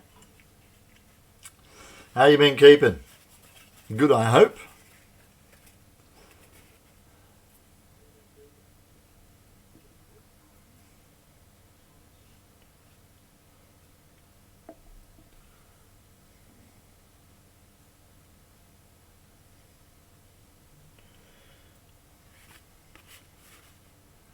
Pretty good. Sweet. Yeah, I've been doing alright. I've been keeping myself bloody busier than a one-armed paper hanger on a windy day. So, now, thankfully, is me time for a while. And by me time, I mean client commission time. So yeah, I got a couple that need to be knocked out.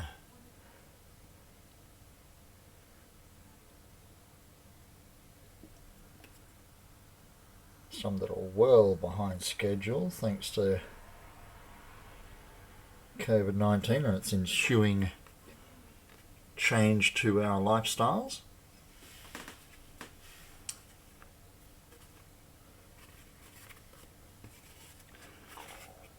So you've been working on anything? You guys all know that the links are available in chat, don't you? I've never turned that off. So if you want to share images of your projects, you're more than welcome to put them in chat so we can all have a bloody good old eyeball on them.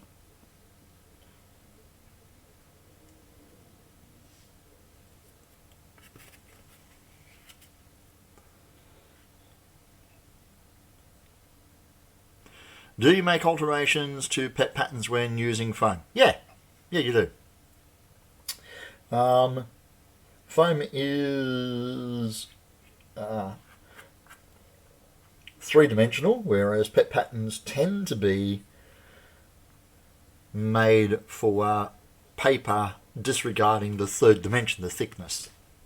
So PEP patterns have tabs on them so that you can place them underneath when you're gluing two pieces together, because you can't glue the edges of two pieces of paper together. You need to overlay them, so they put tabs on them. So you take the tabs off. And foam also has the ability to take on compound curves, whereas Pepakura is normally lots of flat faces. So you need far less cut lines in foam normally to get it to take a shape. For instance, if I'd unfolded that pattern, that would not be done like that. It would be done in quadrants, in 4/4 of a circle, and boom, boom, boom. Ottilie Tiffin is going live. Oh, working on their fursuit. Nicely done. But yeah, a lot of the patterns I use are already modified for foam. This one was not.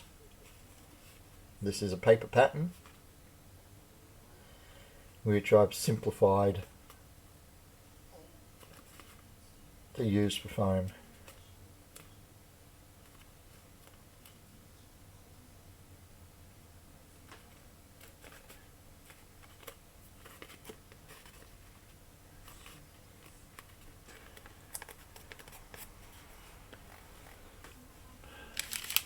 Excuse me while I eat my ice cream.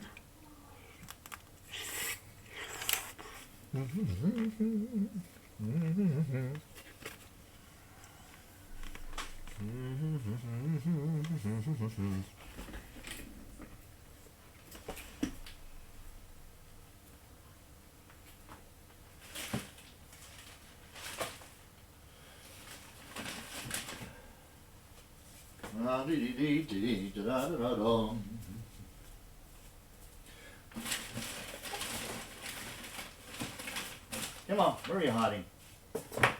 There you are.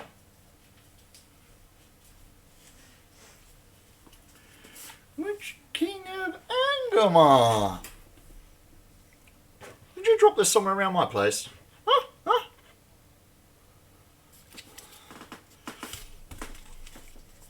Looks suspiciously like a sword that would belong to the Witch King of Angmar. Just curious, since I want to try using PET files, but I want to avoid too many cuts, don't want to spend more time filling seams than necessary. Indeed, so you can actually find that a lot of PET patterns will come in pairs. A paper one and a foam one. Search around for PET patterns made for foam. Twink. Is there a particular project you're working on at the moment?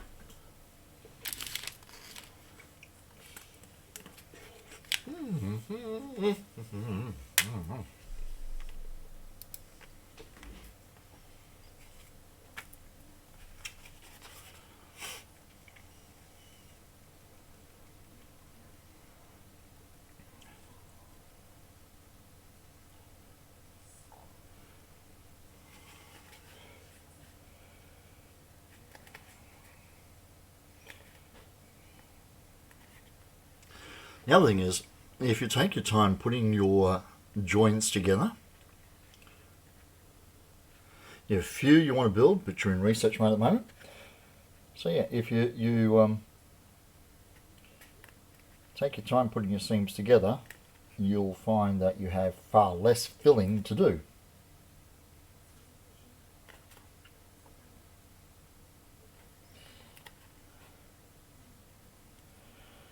So I use the palm of my thumb to make sure that my surfaces are flush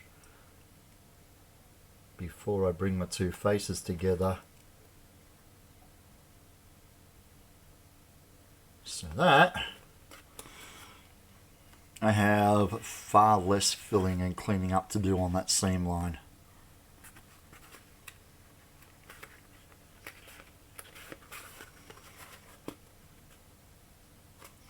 Sharp knife will help a lot, so you get very clean cuts in your foam.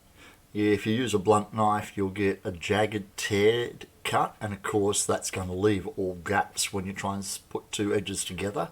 So yeah, the cleaner and sharper a knife. The sharper the knife, the cleaner the edge. The cleaner the edge, the better the fit. Yeah, but that, I mean, I'm probably telling you how to suck eggs.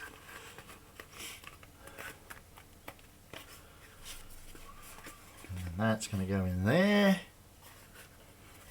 And that is the very back of the helmet, which will join that one.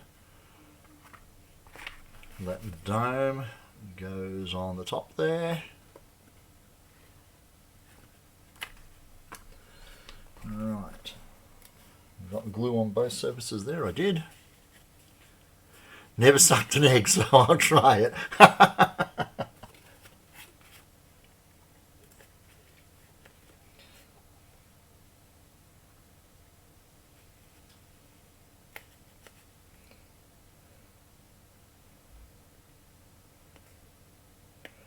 Well, Twitch is a really good place to do research, because while you can get a whole pile of information from YouTube, here on Twitch you can talk to the creator.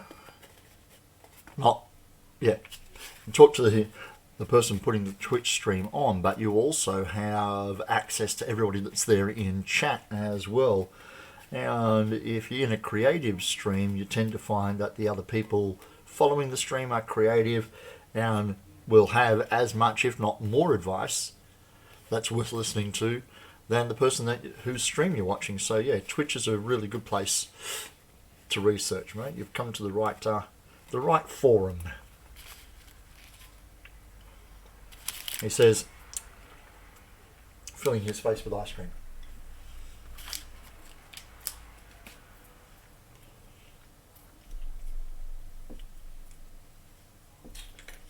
Keep the powder pop sticks for applying glue later.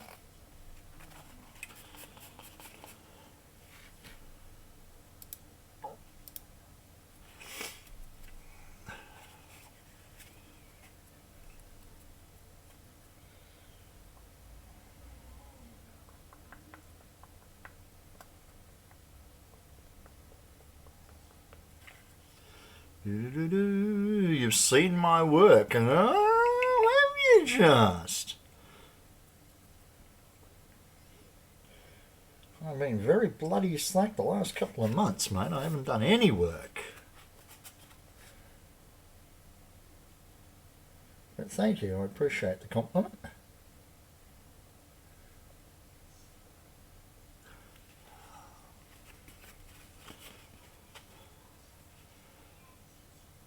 I'll be chatting to you for another 10-15 minutes, just like I did with Herbie, and the penny will drop again. I know you.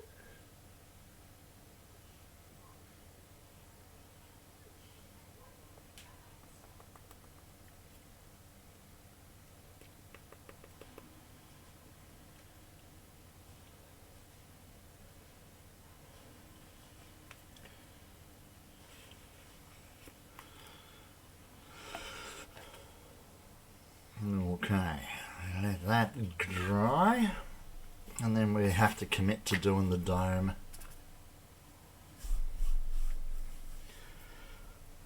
Let me just call that Peppercura again. Nope. That one. Oh, right, okay. So those notches, I've got two of those, but I haven't cut them out yet. They support the underneath of the horn. Whoa, wait a minute. Oh yes. No, they go underneath that fin that's on that front piece. Then the horn goes on top of that. I've got that as a separate piece sitting there. And yeah, I was right. That ducktail does sit proud of the back. You can see there that it's not flush. There's a step.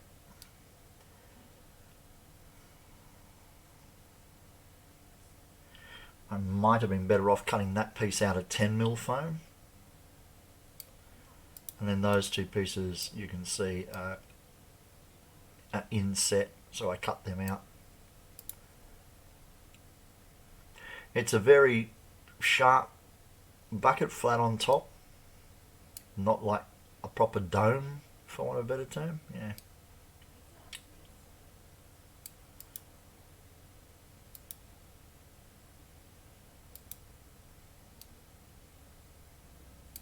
It'll all work in the wash. Now, this is a paper pattern. It's far too complex when it comes to foam, and it still has all the tabs on the side. But it's just an easy matter of turning the tabs off. Boink! Yeah. And you can join pieces together and stuff. Like I said, I wouldn't have cut the dome like that. I would have cut the dome in 4 quadrants. But yeah, that's just me. But you work with what you've got. That should be what we end up with.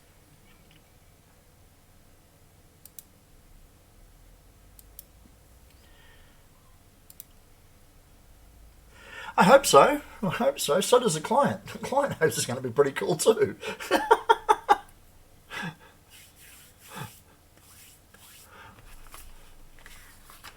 Need that. Get over there, you. Okay, let's get this seam together nice and flush.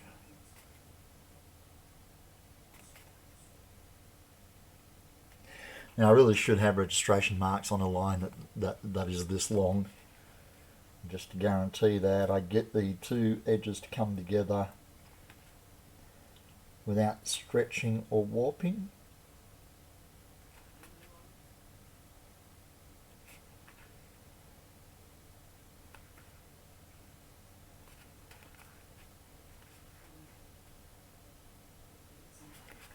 Voila!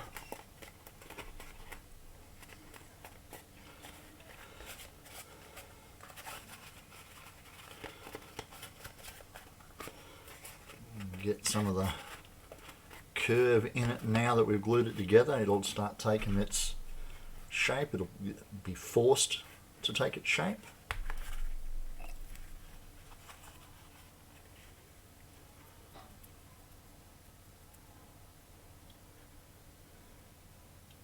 Eek.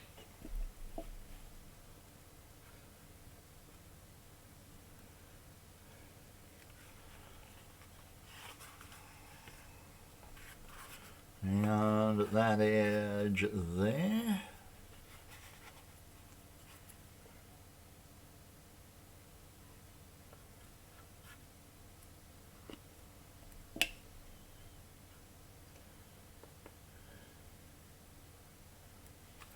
Okay, I'll let those 2 flash off and we'll glue them together. I have a piece of 10mm floating around so I can replace that piece. I really do think it needs to be thicker.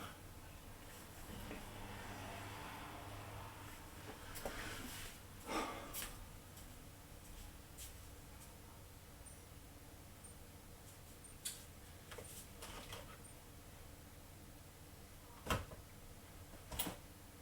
thought I had a piece of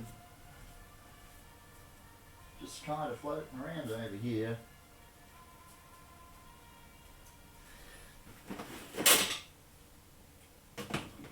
So the problem with tidying up the workshop is it becomes tidy and then you can't find anything.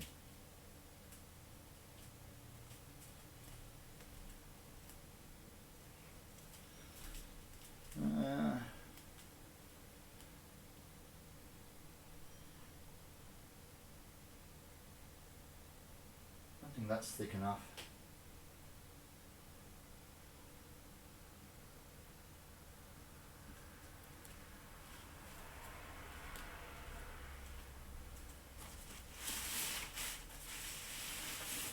That'll do.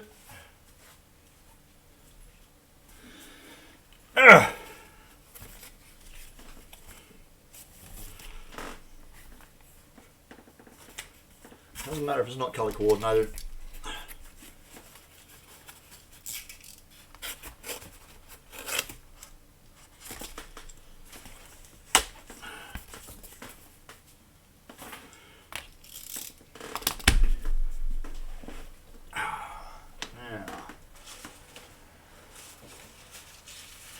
Here's one I prepared earlier. Nope.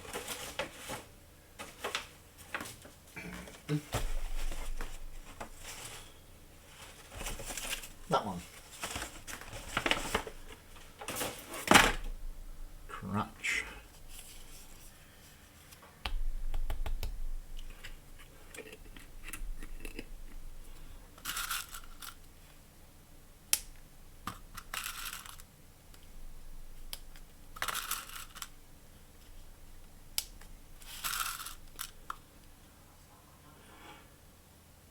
It really depends. This one, because of the final look of the helmet, I'm using this 5mm, which gives me a nice rounded curve, but it doesn't make the helmet look really heavy. However,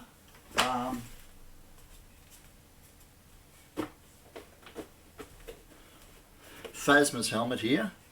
Let me change camera. Boop.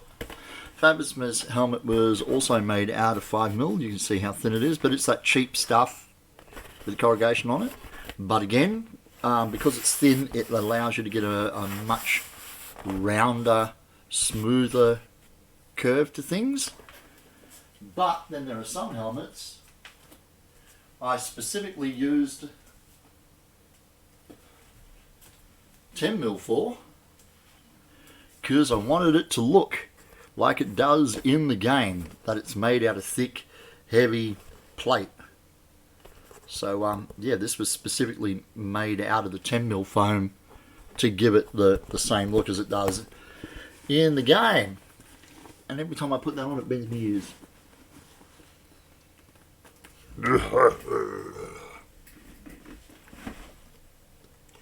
So yeah, I use normally one of those two.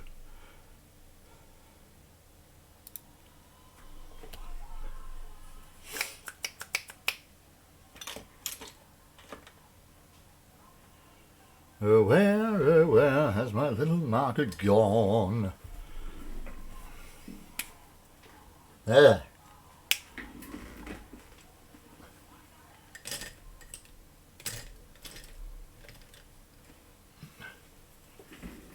Ah.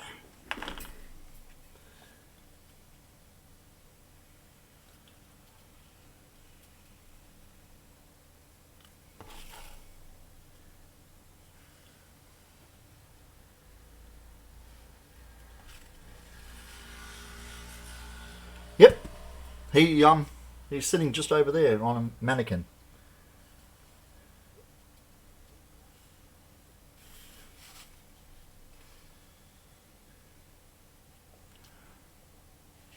And then, what did I make the other Skyrim helmet out of? Let's have a look.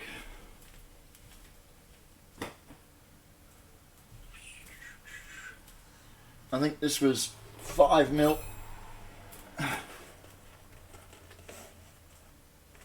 No, that's 10mm as well. But to make it look like so it wasn't, where are we there? So that's also 10, but rounding the edges gives the finished look a lighter, thinner look than the. It's the same thickness as the Nordic carved armor helmet, but it doesn't look as heavy or chunky because the rounded edges are an optical illusion. Yeah?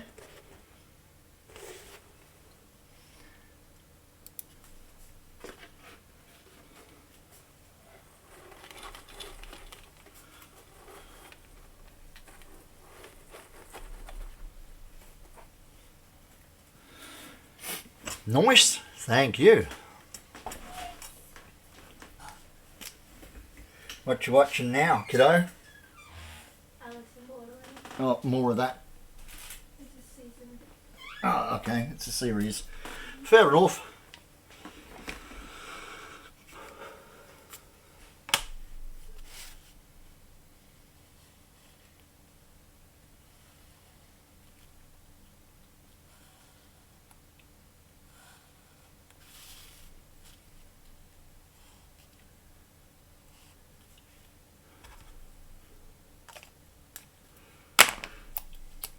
So yeah, by doing this piece here out of the thicker foam. Yep. I can glue the underside flush with the underside of this, and it will stick proud like it does in the image without reducing the strength of the seal. If I was going to glue these two together,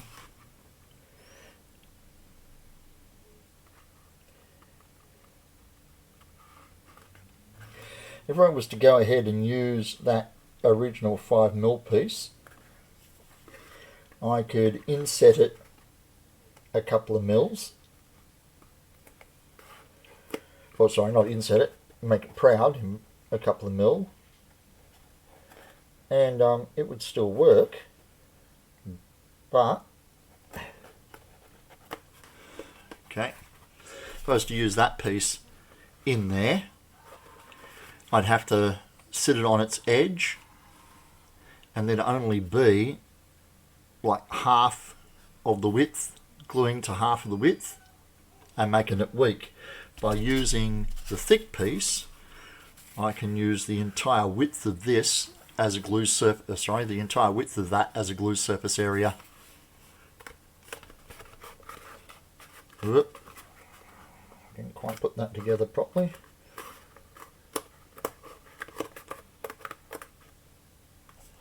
So let's cut that puppy out, and then we can place it in there. Got to glue all the fins together on the dome and put them in to form the top of this helmet.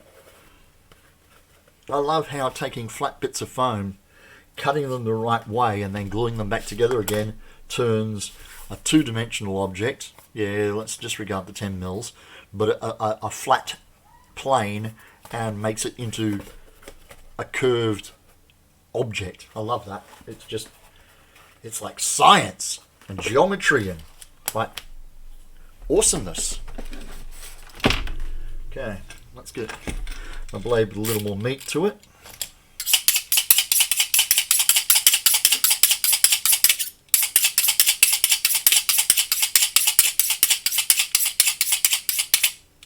Why do you keep hacking into that? Madre mia. That's better. Alrighty.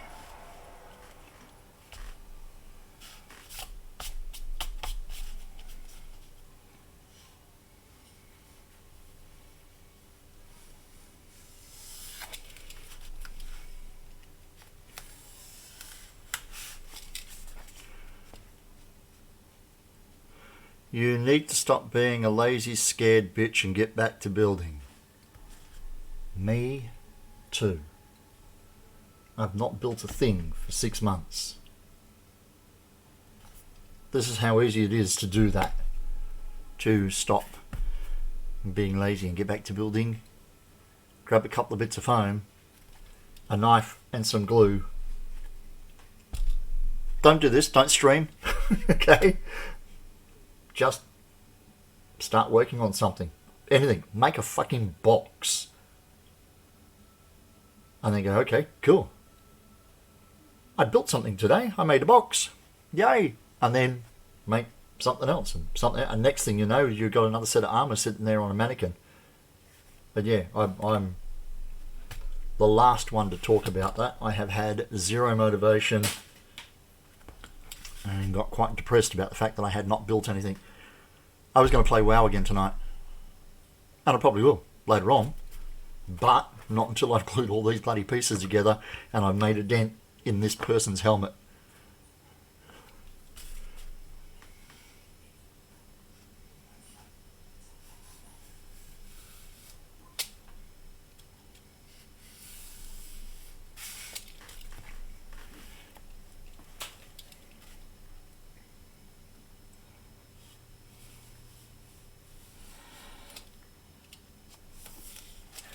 What part of it makes you scared? It's not like anybody's going to know if you didn't get it right. You just don't publish any photos or any evidence of the bit you didn't get right. You just do again.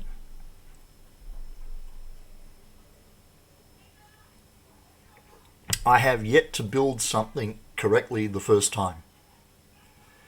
The Nordic carved armour chest piece, that's the Mark III. That helmet sitting there, the one with the chainmail, I did 3 of those.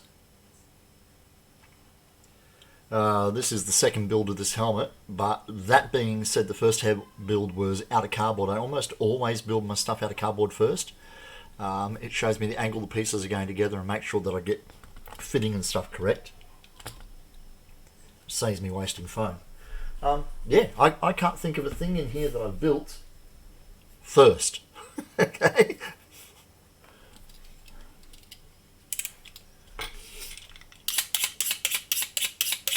Haven't built anything in a few years? Dude, doesn't matter. Like you said, just dive back in, bro.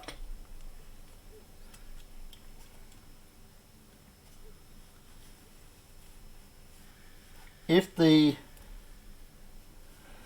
inclination is there, and obviously it is because you just said you need to do it, if the inclination is there and you don't build something, how much worse will you feel if you've got this little burn, this little niggle, and you don't answer it?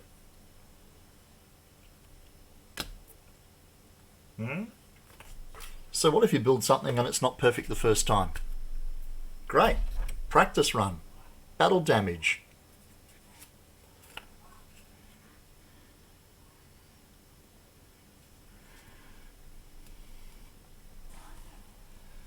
What's that saying? You only really fail when you stop trying. Oh, we're full of platitudes here. We'll give you 1,000,001 motivational quotes.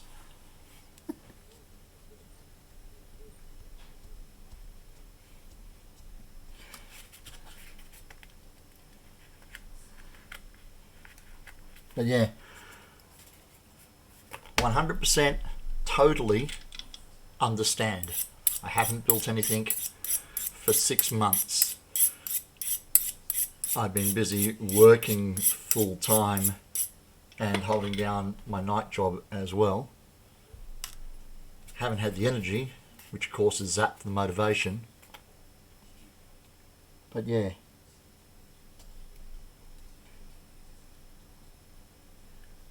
Now I have the motivation and I do not have the reason not to.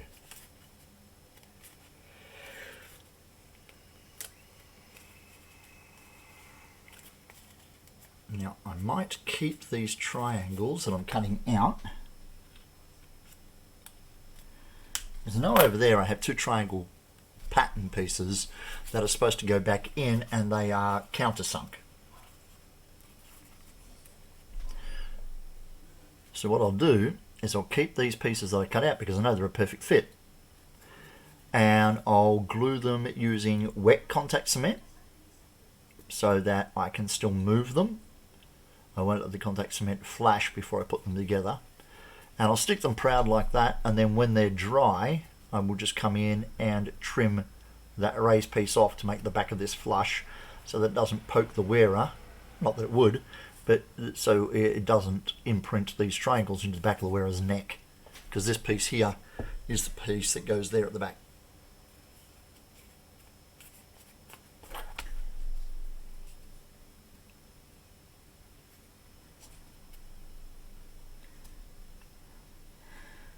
So by using the pieces that actually came out, I know I'm going to get a perfect fit, instead of then trying to cut those triangles out of the 5mm and wedging them in.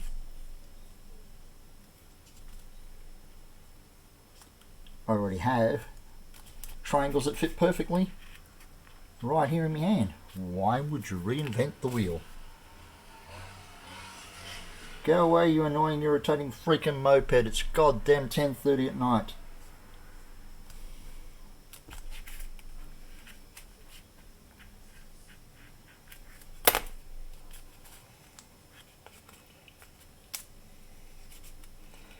Whee! Done. So like I was saying, if I use this 5mm one and I stick it in so it's proud, you see the area of contact is very minimal. But if I use the 10mm one and I put it in here so that the back is flush, I have all of that surface area contacting, and I have the maximum amount of strength I'm going to get, and I still end up with my piece sitting proud while the back inside is flush. So that's why we're doing that. So now what we need to do is just put it in here temporarily and mark off how far down the side we need to put the glue.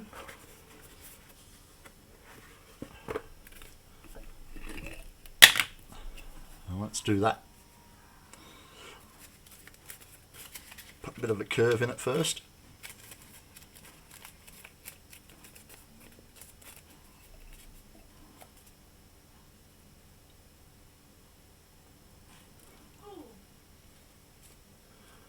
And obviously the high elf is in there watching something gory and bloody.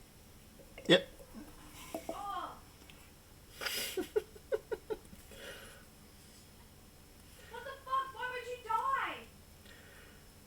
Because something or someone killed them? Why would you die?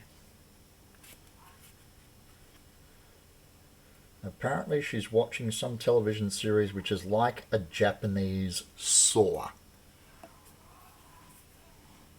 Alice in something. Alice in Borderlands. There you go. Oh, dude, which? I just realised.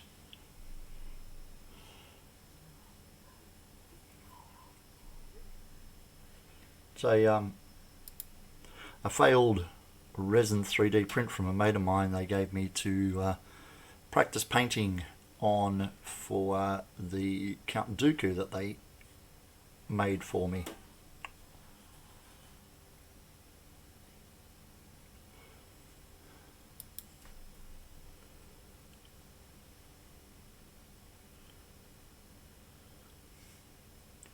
A little Sauron, indeed. Not so big now, is he?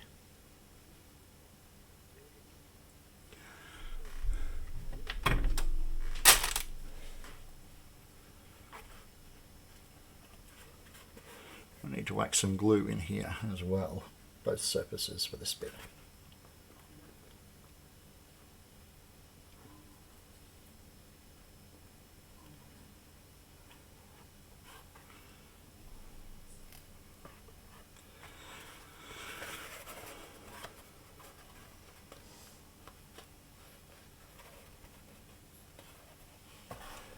All right, we gotta get that dome done. Procrastination, the enemy of progress.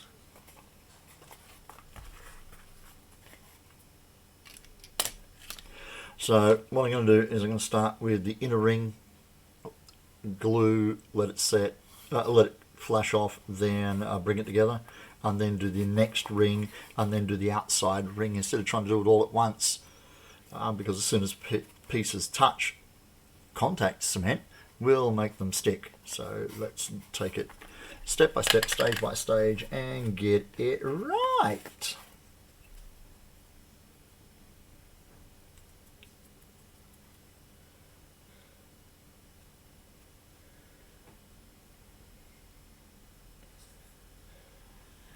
How long have we been streaming? Oh, 2 hours and 43 minutes. It's going to be another big linking YouTube video when I put it up. For those of you who are new to the channel, you'll see down the bottom there of the screen the other socials that you can follow me along on if you're so inclined. You got a thing you got to do for work? No worries, magic. Yeah, well, this has almost been 3 hours, so I think once I've glued the dome here, I might call it. Get a little R&R in on my time sync called World of Warcraft. Thanks for following, buddy. Really appreciate it. We'll chat again later. I will be streaming far more regularly than I have done in the last 6 months.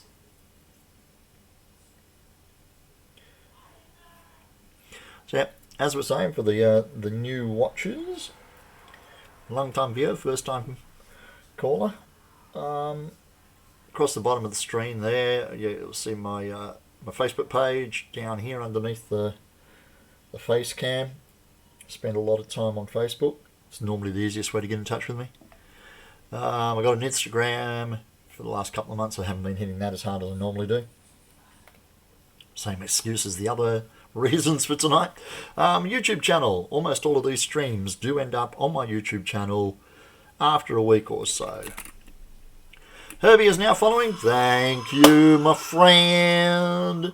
And of course over there is the obligatory buy my books post. In my case, I have a Patreon, and I'm not averse to having people patronize me.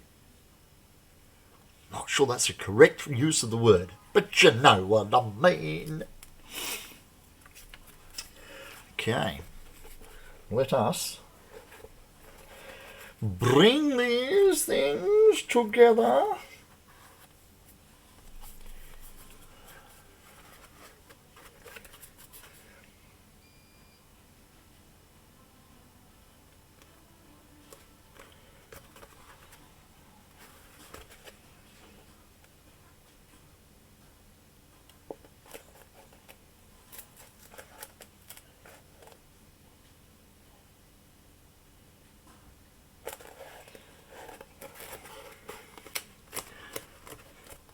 There we go. Look. So you can see it is bloody sitting proud on the outside of the helmet, but on the inside of the helmet it is flush, and as I was trying to explain, it gives me the full thickness of the 5mm as a contact area on the blue. So it's going to be just as strong as any of the other seams in here. Whereas, like I said, if I tried to lift a 5mm piece out from the front and glue it in, it would only be touching on a very thin surface in there, and it would become a weak spot in the helmet. Prone to damage and stuff. And we ain't got time for that.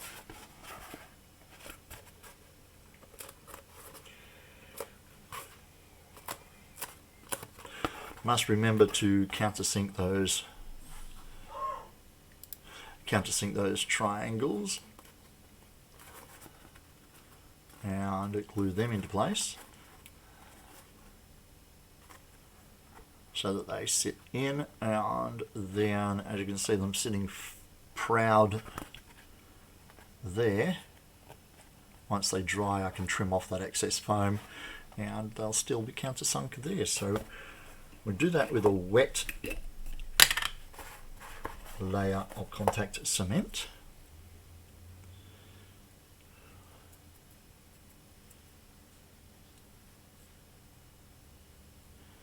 Like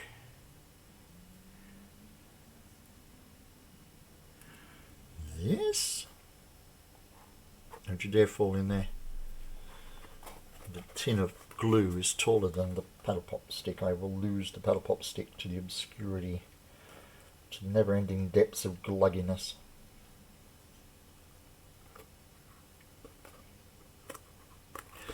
Alright. The only thing that's sticking this 10mm in here is it's much different density, so it will not take the same curve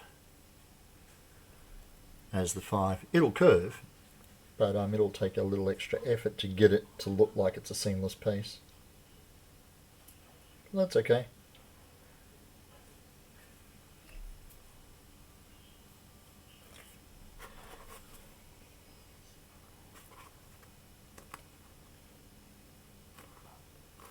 Okay, so now we just leave that alone. And while we're leaving that alone, we can go back to working on this.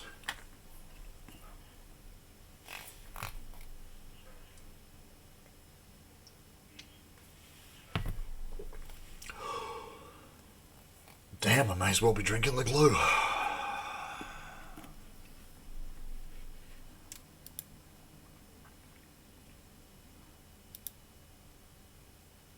Do we ever use back cuts? Yeah. Yep. Phasma's a good example. I showed you the Phasma helmet. The Phasma chest piece, which was a Stormtrooper chest piece, has ridges down the front of it. So I used undercuts on the back of that and gave it the corrugated shape. When I wanted the foam to put a hill, you've got to cut a V out of the back to make way for it to fold, yeah? But keep those V's, because the corresponding part where you want the front of a costume to kink out like so, you cut a slot down the back of the foam and open it, yeah? But that leaves you with a very thin piece of foam right down that edge. So you take the triangle that you took out of the bend the other way and you glue it back down the open slot on the back of the foam to reinforce it. But yeah, back cuts are an art in themselves, and I am by no means an expert in them, but yeah, I have used them. I like them, but it takes a little bit of planning and a little bit of finesse so that you don't cut all the way through the foam and cause a great weak spot in the middle of your build.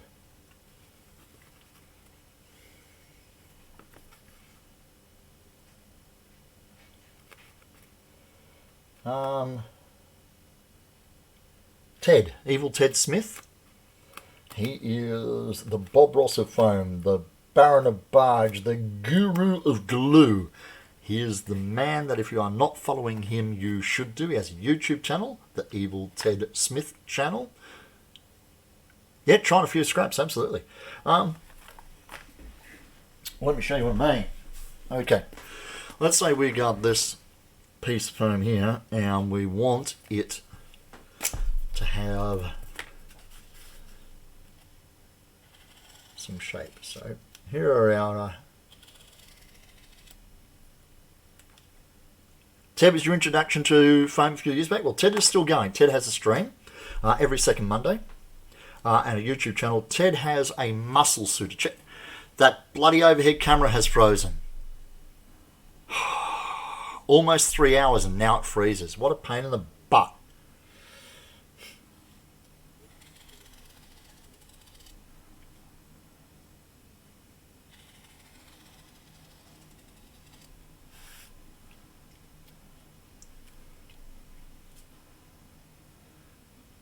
That has irritated me. I thought I had well and truly solved that issue. I think it might have been because I clicked over there and checked my email.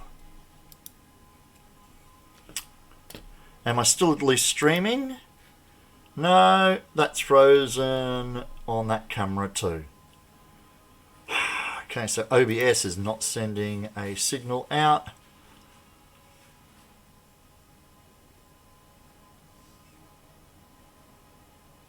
Yeah, Facecam is still working. I'm having problems with the USB interrupts. Okay, let's do that. I am going to swap these cameras over because the Facecam is much better. Okay, so you can see I've got two lines close together here, a line by itself, two lines close together, yeah?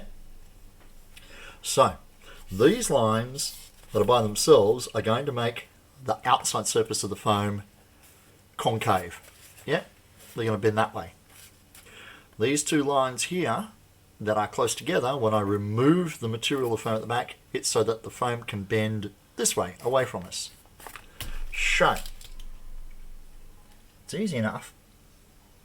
You cut through your foam, but not all the way through. Let's get rid of that shit at the top. Alright, so now that I've cut that line, the foam kinks far more sharply, yeah? Thing is, it's weaker now because there's only half of that layer of foam there. So what I tend to do is, when I'm doing a cut,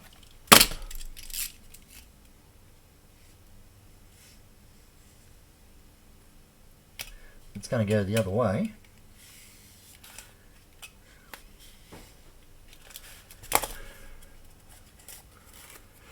You cut a V out of the back, which means you can bend your foam like that and you get a sharp bend the opposite direction.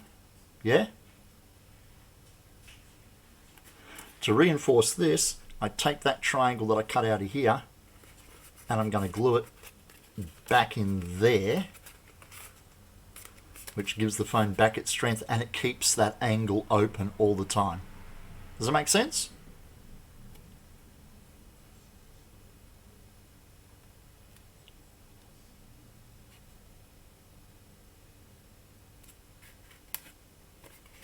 They don't have to be straight cuts. You can do curvy cuts and all sorts of creative stuff.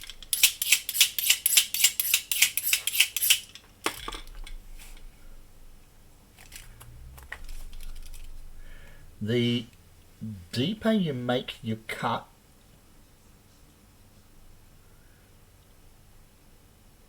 when you're doing a concave, the sharper you'll find that angle in there to be. But of course, the weaker the foam is going to be because there's even less foam there. See how that's a really, there's no curve inside there now. But yeah, you need to reinforce the back. Otherwise that's just going to tear.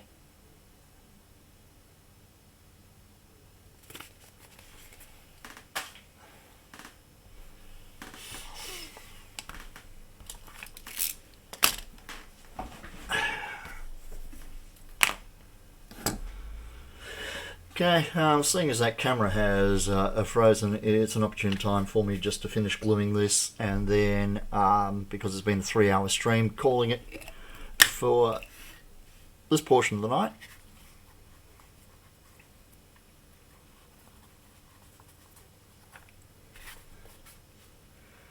So yeah, as I was saying, the Facebook, Instagram, YouTube, they're all there. Check out my videos if you want to see parts of the previous build. But if you've got any questions like tonight, don't feel like you can't reach out. Just jump on Facebook and ask your questions in there, and I'll be more than happy to answer them for you. Or yeah, hang out here on Twitch and grab a few other people to follow and get some feedback from them. Evil Ted's a good one. Punish Props, Bill and Brittany Duran. They're amazing. Their crafting is far more diversified though. They do 3D printing and casting and a whole pile of other fabrication techniques. Ted seems to stay pretty strongly in the field of foam crafting, and for that we love him. And then there's other people on YouTube like Kamui Cosplay, Svetlana. Again, she's diversifying a bit. If you want some sewing advice, there's Top Customs, Yaya Han. There's a lot of people out there that are sharing the love of cosplay and the techniques in it. Kamui has a series of books, so does Bill. Bill's books are still orientated strongly towards foam crafting. I don't think Ted has published a book yet. But when he does, I'm going to be first in line to get it.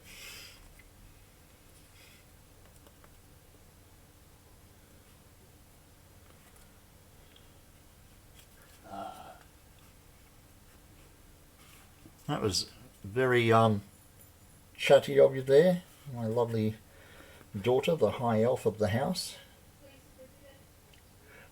burping in the lounge room and then blaming the cat. Because cats burp, right?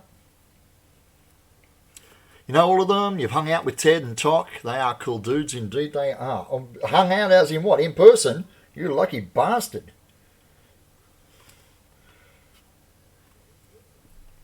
Oh, I'm Australian. Bastard is a term of endearment. It means I love you, mate. You bastard.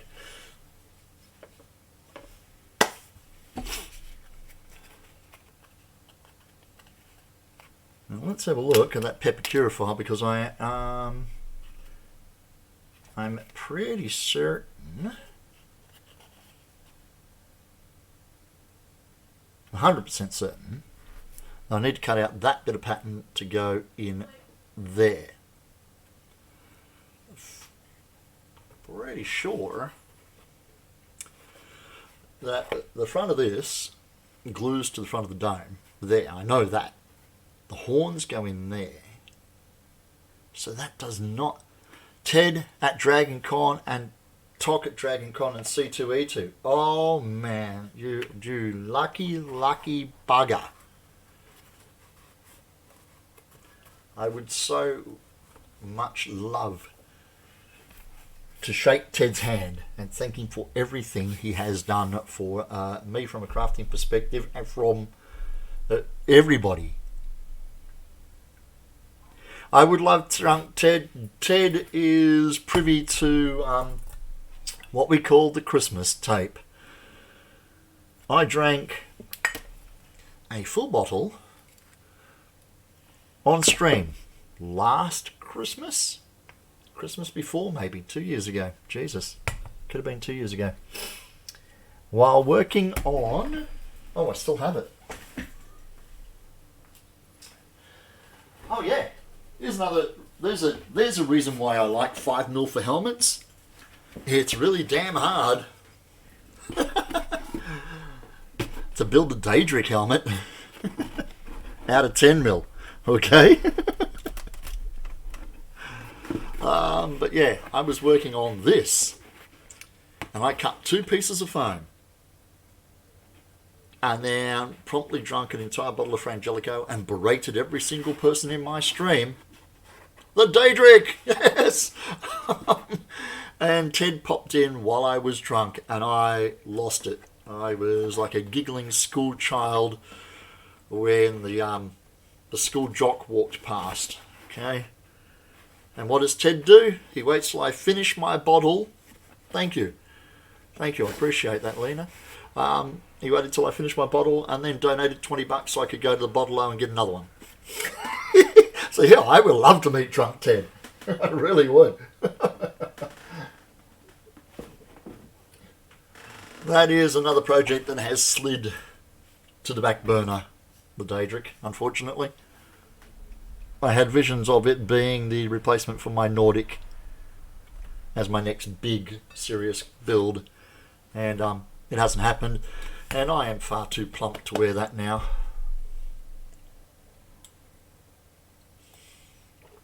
He says is all he can see on the screen now is his fat gut.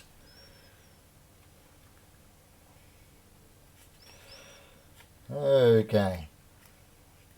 Enough wallowing in self-pity. Let's glue some foam together.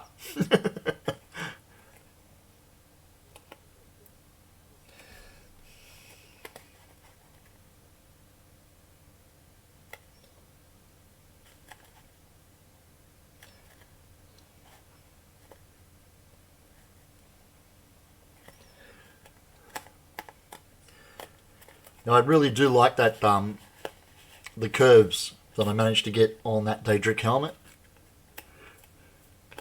Crims! Not I! It is my pants! Mate, your timing fucking sucks, brother. Oh no, wait. A warning, this live stream is narrated in conversational Australian English and as such it will contain language that may be offensive to some viewers, may be inappropriate for children, or might just piss off a few weak bastards, and I don't care. Yeah, Crims, I'm gluing this together. As you can see, my overhead cam has shite itself. Look, it's still sitting at 20 minutes ago.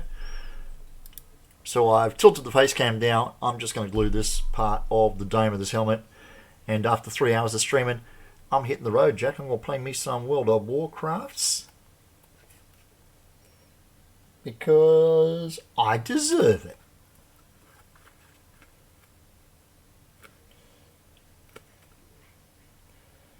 Gotta get me another level 60 leveled up.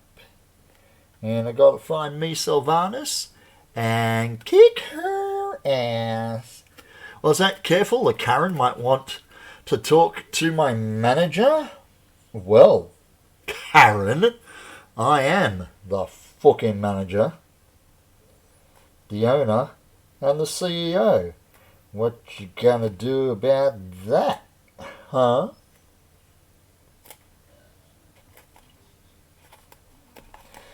You'll have to take it to the ombudsman. I did deserve some WoW time. Hell yeah! I didn't spend $400 on a new video card to play WoW, to not play WoW.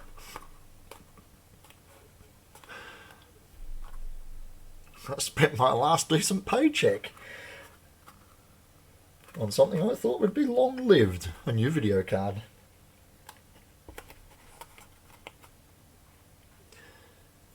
So we're almost there. Obviously, these pieces sweep around and glue from there to there on the dome, giving us the top of our helmet. Now, disregarding this piece now, because we've swapped it out with a 10mm bit for the ducktail, this piece will glue here, and that circular bit that you see there in front of my finger is the receiving area for one of the Loki horns on Odin's helmet. How is life in the land down under? Has the smoke cleared yet? Yes, mate, thank God, thank God. All that bushfire stuff that we had practically a year ago, mate, a year ago, has become old news, and now we are all just trying to survive like the rest of the world, coughing into our elbows.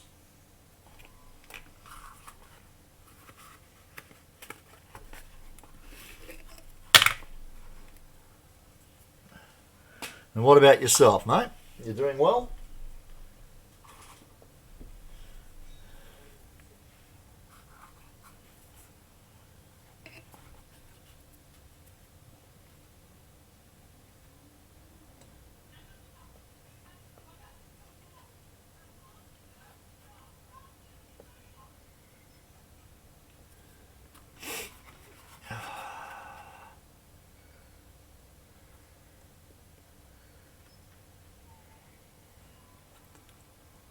Life is boring as fuck. Oh, well, I heard that.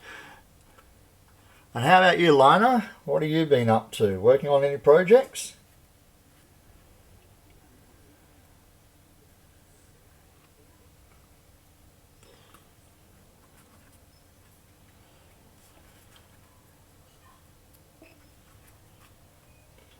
Now, I haven't been streaming Crims because I've had a real job after being self-employed for 15 years with the impact that COVID had on my entertainment-based employment. I had to go and get work outside the entertainment industry and go work for the man. So I got a short-term contract that ran for 14 weeks, which turned into 6 months, which turned into a year, which became permanent, which was cancelled after 6 months. Yeah, subcontracting for the Department of Defence can be a bit like that, apparently.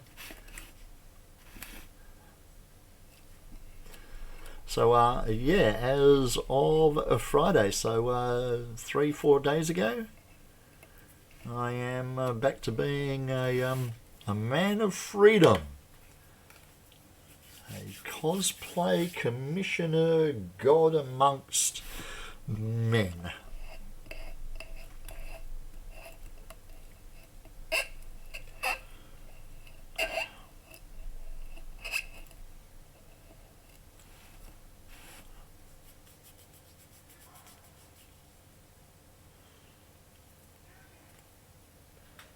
I get a few commissions that I have to barrel through. So, I know you haven't heard this yet, but I got picked up by a photo studio and you'll be the studio prop master. Dude! So no, I had not heard that, and now I have. I am extremely proud of you. Well fucking done. Yeah, if you're under 18 and you're listening to my stream, I apologise, blah, blah, blah. Stick your fingers in your ear and go ting-a-ling-a-loo, alright? That is freaking awesome news, mate. That's bloody amazing. So prop master as in the management of existing props, the making of props to call, to suit, I mean, or like all of the above.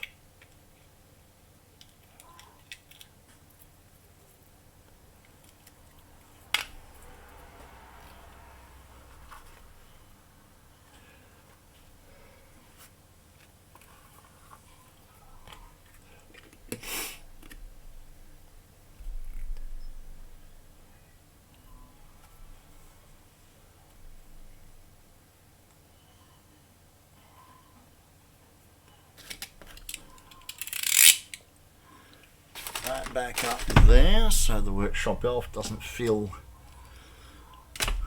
the pang of curiosity and play with it. Not that she would, she's pretty good. You'll be getting to cosplay as well as will be given workspace too. So your job will be building props and sets needed for the studio. Fucking love that. Oh, mate. So New Year's Eve,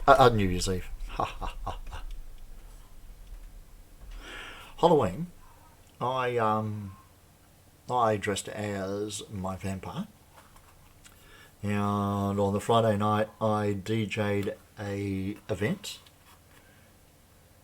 On Saturday night I kept the same costume on and I went and socialised at a party with fellow cosplayers to celebrate Halloween. We don't have gathering restrictions here in Western Australia, so to speak. And then on Sunday, following on with your line of news there, I went to a photo studio where we had a photo workshop with a Halloween theme. And the idea is there are several backdrops around the studio. You pay a small fee to attend, and there are bulk attendees. Aren't I 24/7 vampire? You bet your ass I am. And you get photos taken in front of that backdrop, then you move to this one, you get photos taken there, photos there. Sometimes there are several photographers with different styles and different ideas, and somebody might grab you and go, hey, I got a great idea, that costume with this backdrop and this pose. What do you reckon? Bang. And if you want any more shots than the number that you get for your nominal fee, you just pay extra. So you can see him there in the background. I wore my vamp costume and I got this photo taken.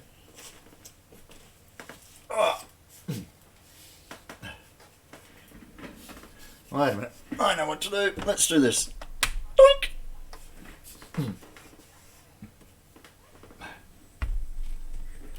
So I got that photo taken, and and now the bloody screen's glaring off them.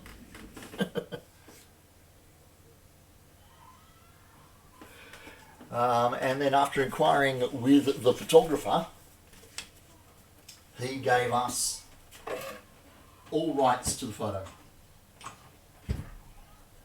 So I asked him, would he be offended if I did some editing? No, he said he was okay with that. So I ran it through Photoshop's oil paint filter, made it look like an oil painting, and then got it printed at the photo studio, at stationery shop, sorry. Bloody lights falling off the pins. Stuck it with spray adhesive onto some MDF and then made up the gold frame and put the gold frame around it. So now I have a Lord of the Manor painting up there. As long as you don't plan to put it into a living painting like Ghostbusters 2.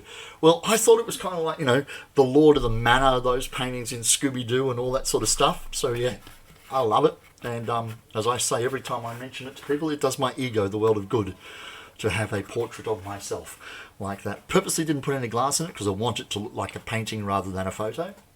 But yeah, I love it. It scares the shit out of people. So I got a 6x4 test print of it. at the same time as I got a new photo of my dad for Mum to put in her room at the nursing room. I had them both with me, and she wanted to see what the other photo was, so I showed her that. Needless to say, in Mum's room at the nursing home, there is now a small version of that in a frame up on the photo shelf with all the other photos of her rallies. And the nurses at the nursing home are not quite sure what to make of it. We don't care. I could so see you as a spirit in a painting. Abso-freaking-lutely. One of those ones in Hogwarts that tell the kids not to run on the bloody stairs. But yeah, once we did that shoot, around the room there was a black backdrop and a white backdrop for just straight up photos of your costume.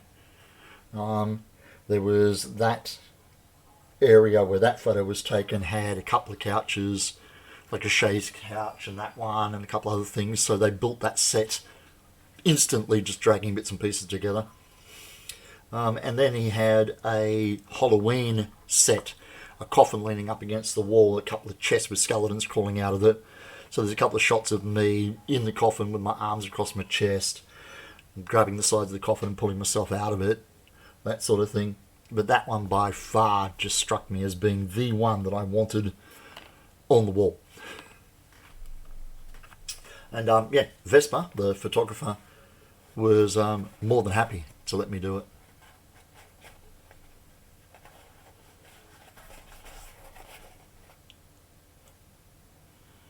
Okay.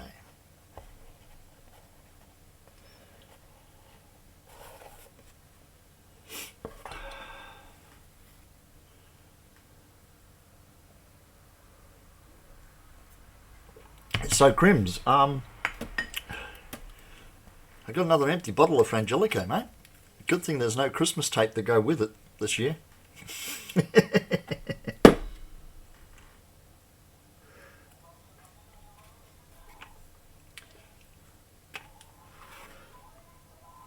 Did I do? I didn't do the front bit of that yet.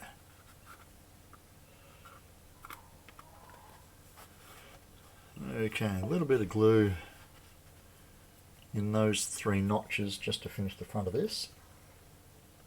When you glue in little notches like that, you want to get glue all the way into the notch, but you don't want a pool of glue in there because it never dries. So I tend to put the glue in and then wipe out the excess.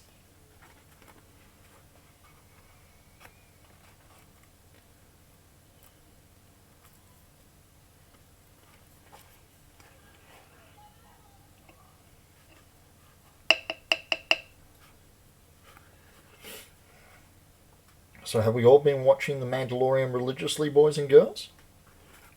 It's freaking awesome. I am really enjoying what the show is doing for Star Wars canon.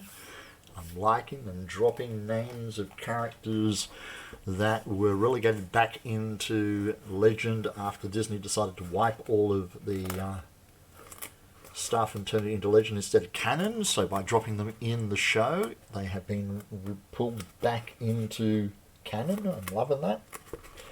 Loving to see some old favourites there on the screen again.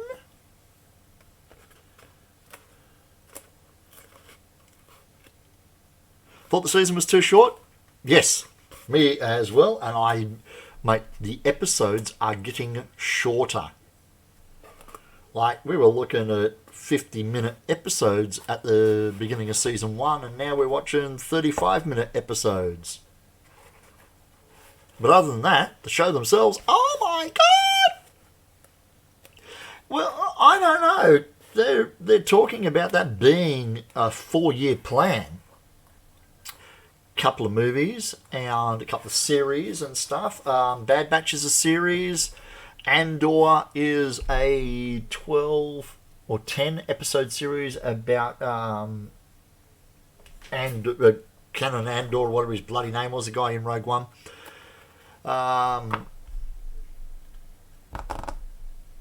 Droids is a side show kind of thing with R2D2 and C3PO in it.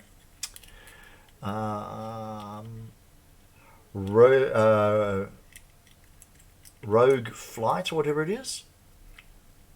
Rogue Squadron. If they stick to canon, Rogue Squadron were the guys who left the Republic and took their fighters with them. So I think we're going to get a lot of variety. There will be some really good stuff out there, and there will be some stuff that they're just milking the franchise for. I'm looking forward to seeing what they do with the Obi-Wan series and what they do with the Osaka series. I think I would like both of those. But yeah, I'm not averse to them giving us more. The only one you have any interest in is the Osaka show. Yeah. I like that Osaka has mentioned Big Blue. I want to see. We only have one more season, episode of season 2. Oh, wow. I thought there were 2 episodes. Oh, shite. Okay. I did read some scuttlebutt today. The rumour is the destination that the Moff has his plans for, where he plans on going. I read it's a fan speculation, but it makes perfect sense given everything that's happening. But yeah, I'm enjoying the Mando show, and I am enjoying the revitalization of Star Wars's exciting phase, where Star Wars is a vibrant, exciting thing to be interested in. I'm loving that again.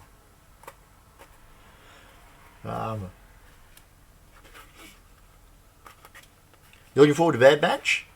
More of the clone stuff? Yeah! Hell yeah! I want to see Cad Bane make an appearance again. But that's just because I like Cad Bane. He's a cool prick, and as far as I'm concerned, he's the reason that Boba has that dent in his helmet.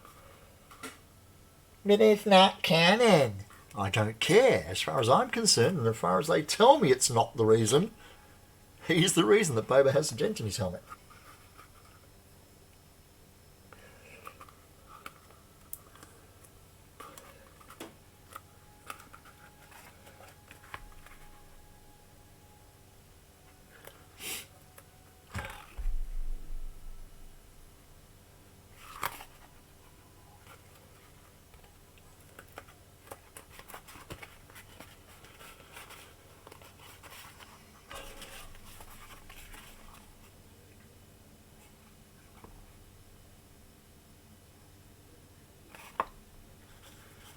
Alright.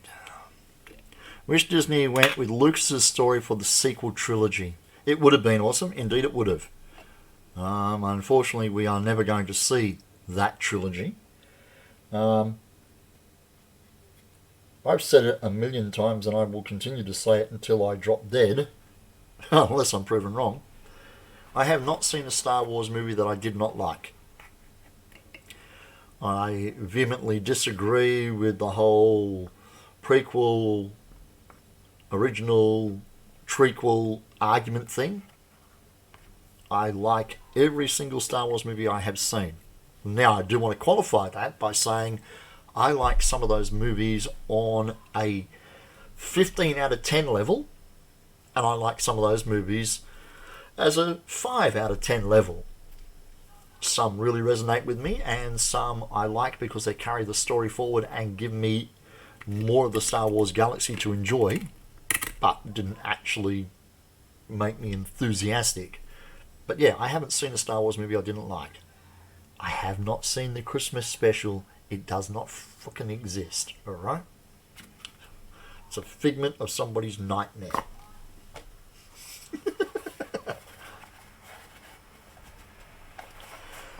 Okay, so that gets glued to there. And the dome from this lip all the way around to this lip gets glued along that edge. The Christmas special is torture. I have seen bits of it. including them all singing Christmas carols, including the first 20 minutes of nothing but the Wookiees speaking Wookienese to each other. 20 minutes of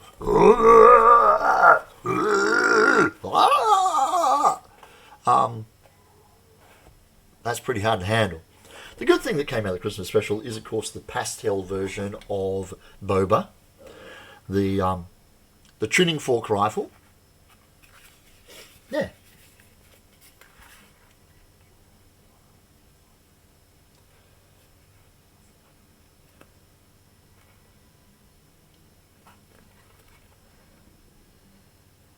Yes, I know. The tuning fork rifle has an actual name. I can't bloody remember it. Alright?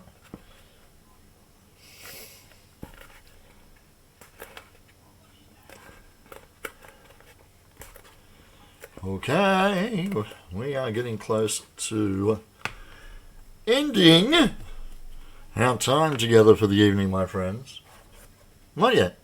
A couple of minutes more. But yes, you may want to prepare yourself for my farewell monologue.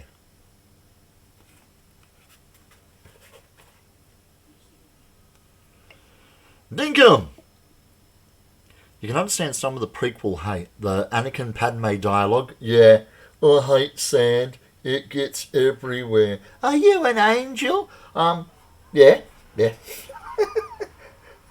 I hear you really loud and clear. But on the whole, I really enjoy them, only because that's the period of galactic history that's most interesting. Yeah.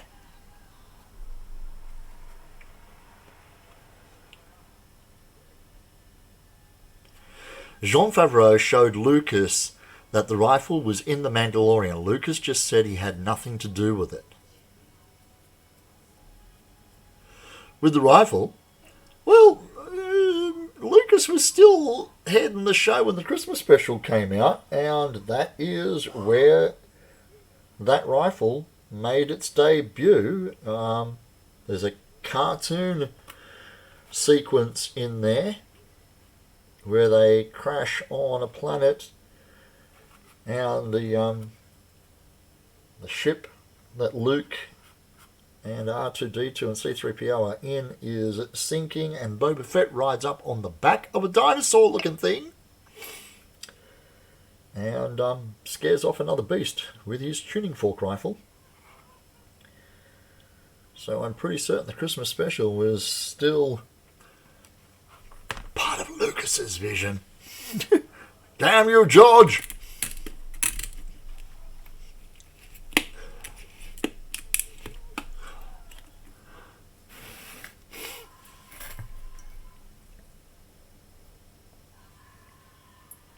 I may be getting a little obsessive. I showed earlier on my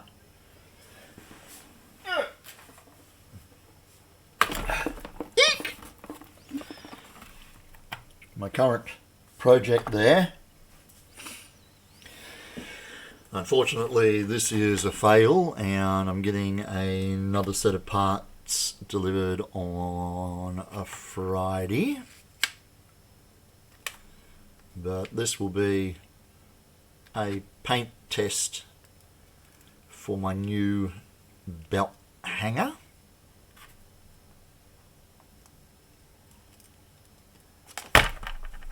Yeah, stays together much better with glue.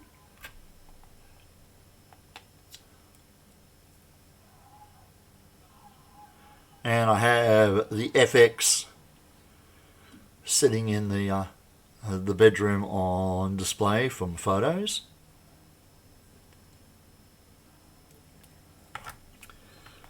But unfortunately, my mate who printed this for me on his resin printer got a really bad batch of resin, and it is all splitting. So he's redoing one for me with a much more upmarket resin. So I'm working on that for me personally, and the costume that goes with it. I'm thinking about doing a boba from the last episode that we saw. So is everybody who's slightly portly. We're all thinking about that now. Just like we all jumped on the Fat Thor bandwagon. Okay. Now, to get...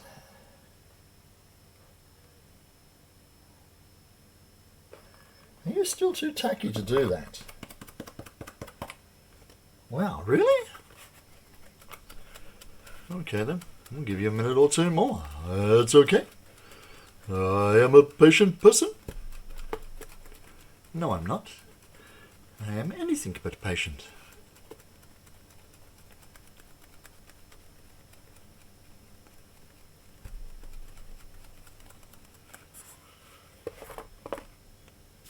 So yeah, I want to rebuild my Mando helmet. Do you thin your barge? No, and no. No, I do not thin my contact cement, and it's not barge, because we can't get barge in Australia. But no. Straight out the can. When it starts getting thick, then I tip half of a new can in there and just keep going.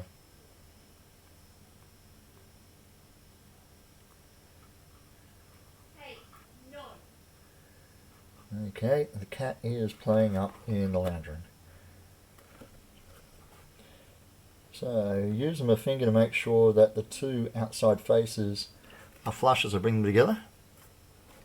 Okay, so the brain killing adhesive. No, I store it underneath thinners in it. No, I quite enjoy the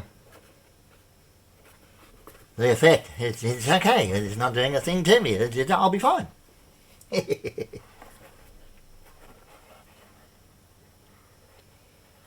Normally I don't buy a litre can either. I only buy the 500ml can, so it doesn't have time to start getting thick. But yeah, when it does start getting thick, I'll just go buy another can and tip half into the old can. And keep going like that. The new can obviously serves as a thinner because the glue hasn't had time to flash off with the lid of the can open. Come on, you little pesky bird. Woohoo! Look at that taking shape, ladles and jelly spoons. My God, what a marvel of modern technology this stuff is.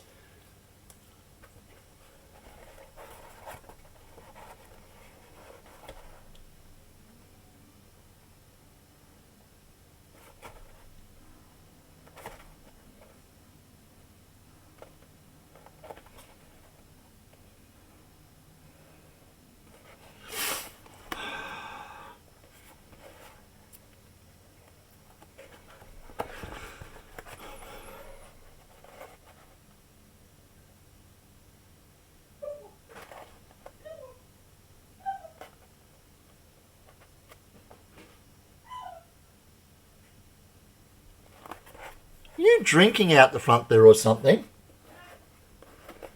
Okay. That's why I'm asking. You're making sounds like a drunken peacock.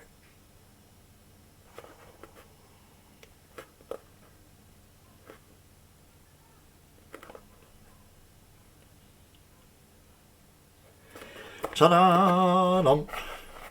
Ta-da-da-da-da-dum.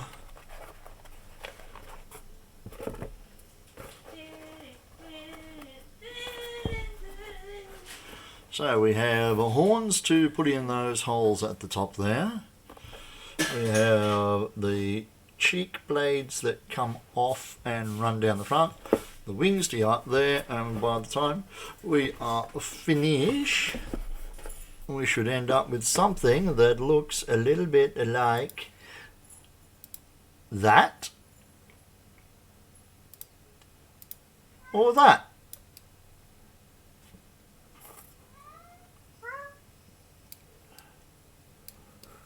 Okay.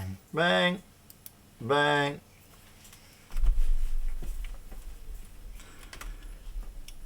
And that's the wrong one. Let's do that one. There we go. Oh, look, it's the high elf. Bye, elf. See ya. There's nothing out there except for my bedroom. Okay, gang. I'm going to love yous and leave yous. It's been 3.5 hours of stream, which is not a bad way to get back into it, I suppose. Until then, please remember to... there they go again. Oh, that's Lucifer. Okay. Remember, if you're joining us for the first time, that you can become part of the whole family thing by joining us on Facebook over here at facebook.com/Tyrannus.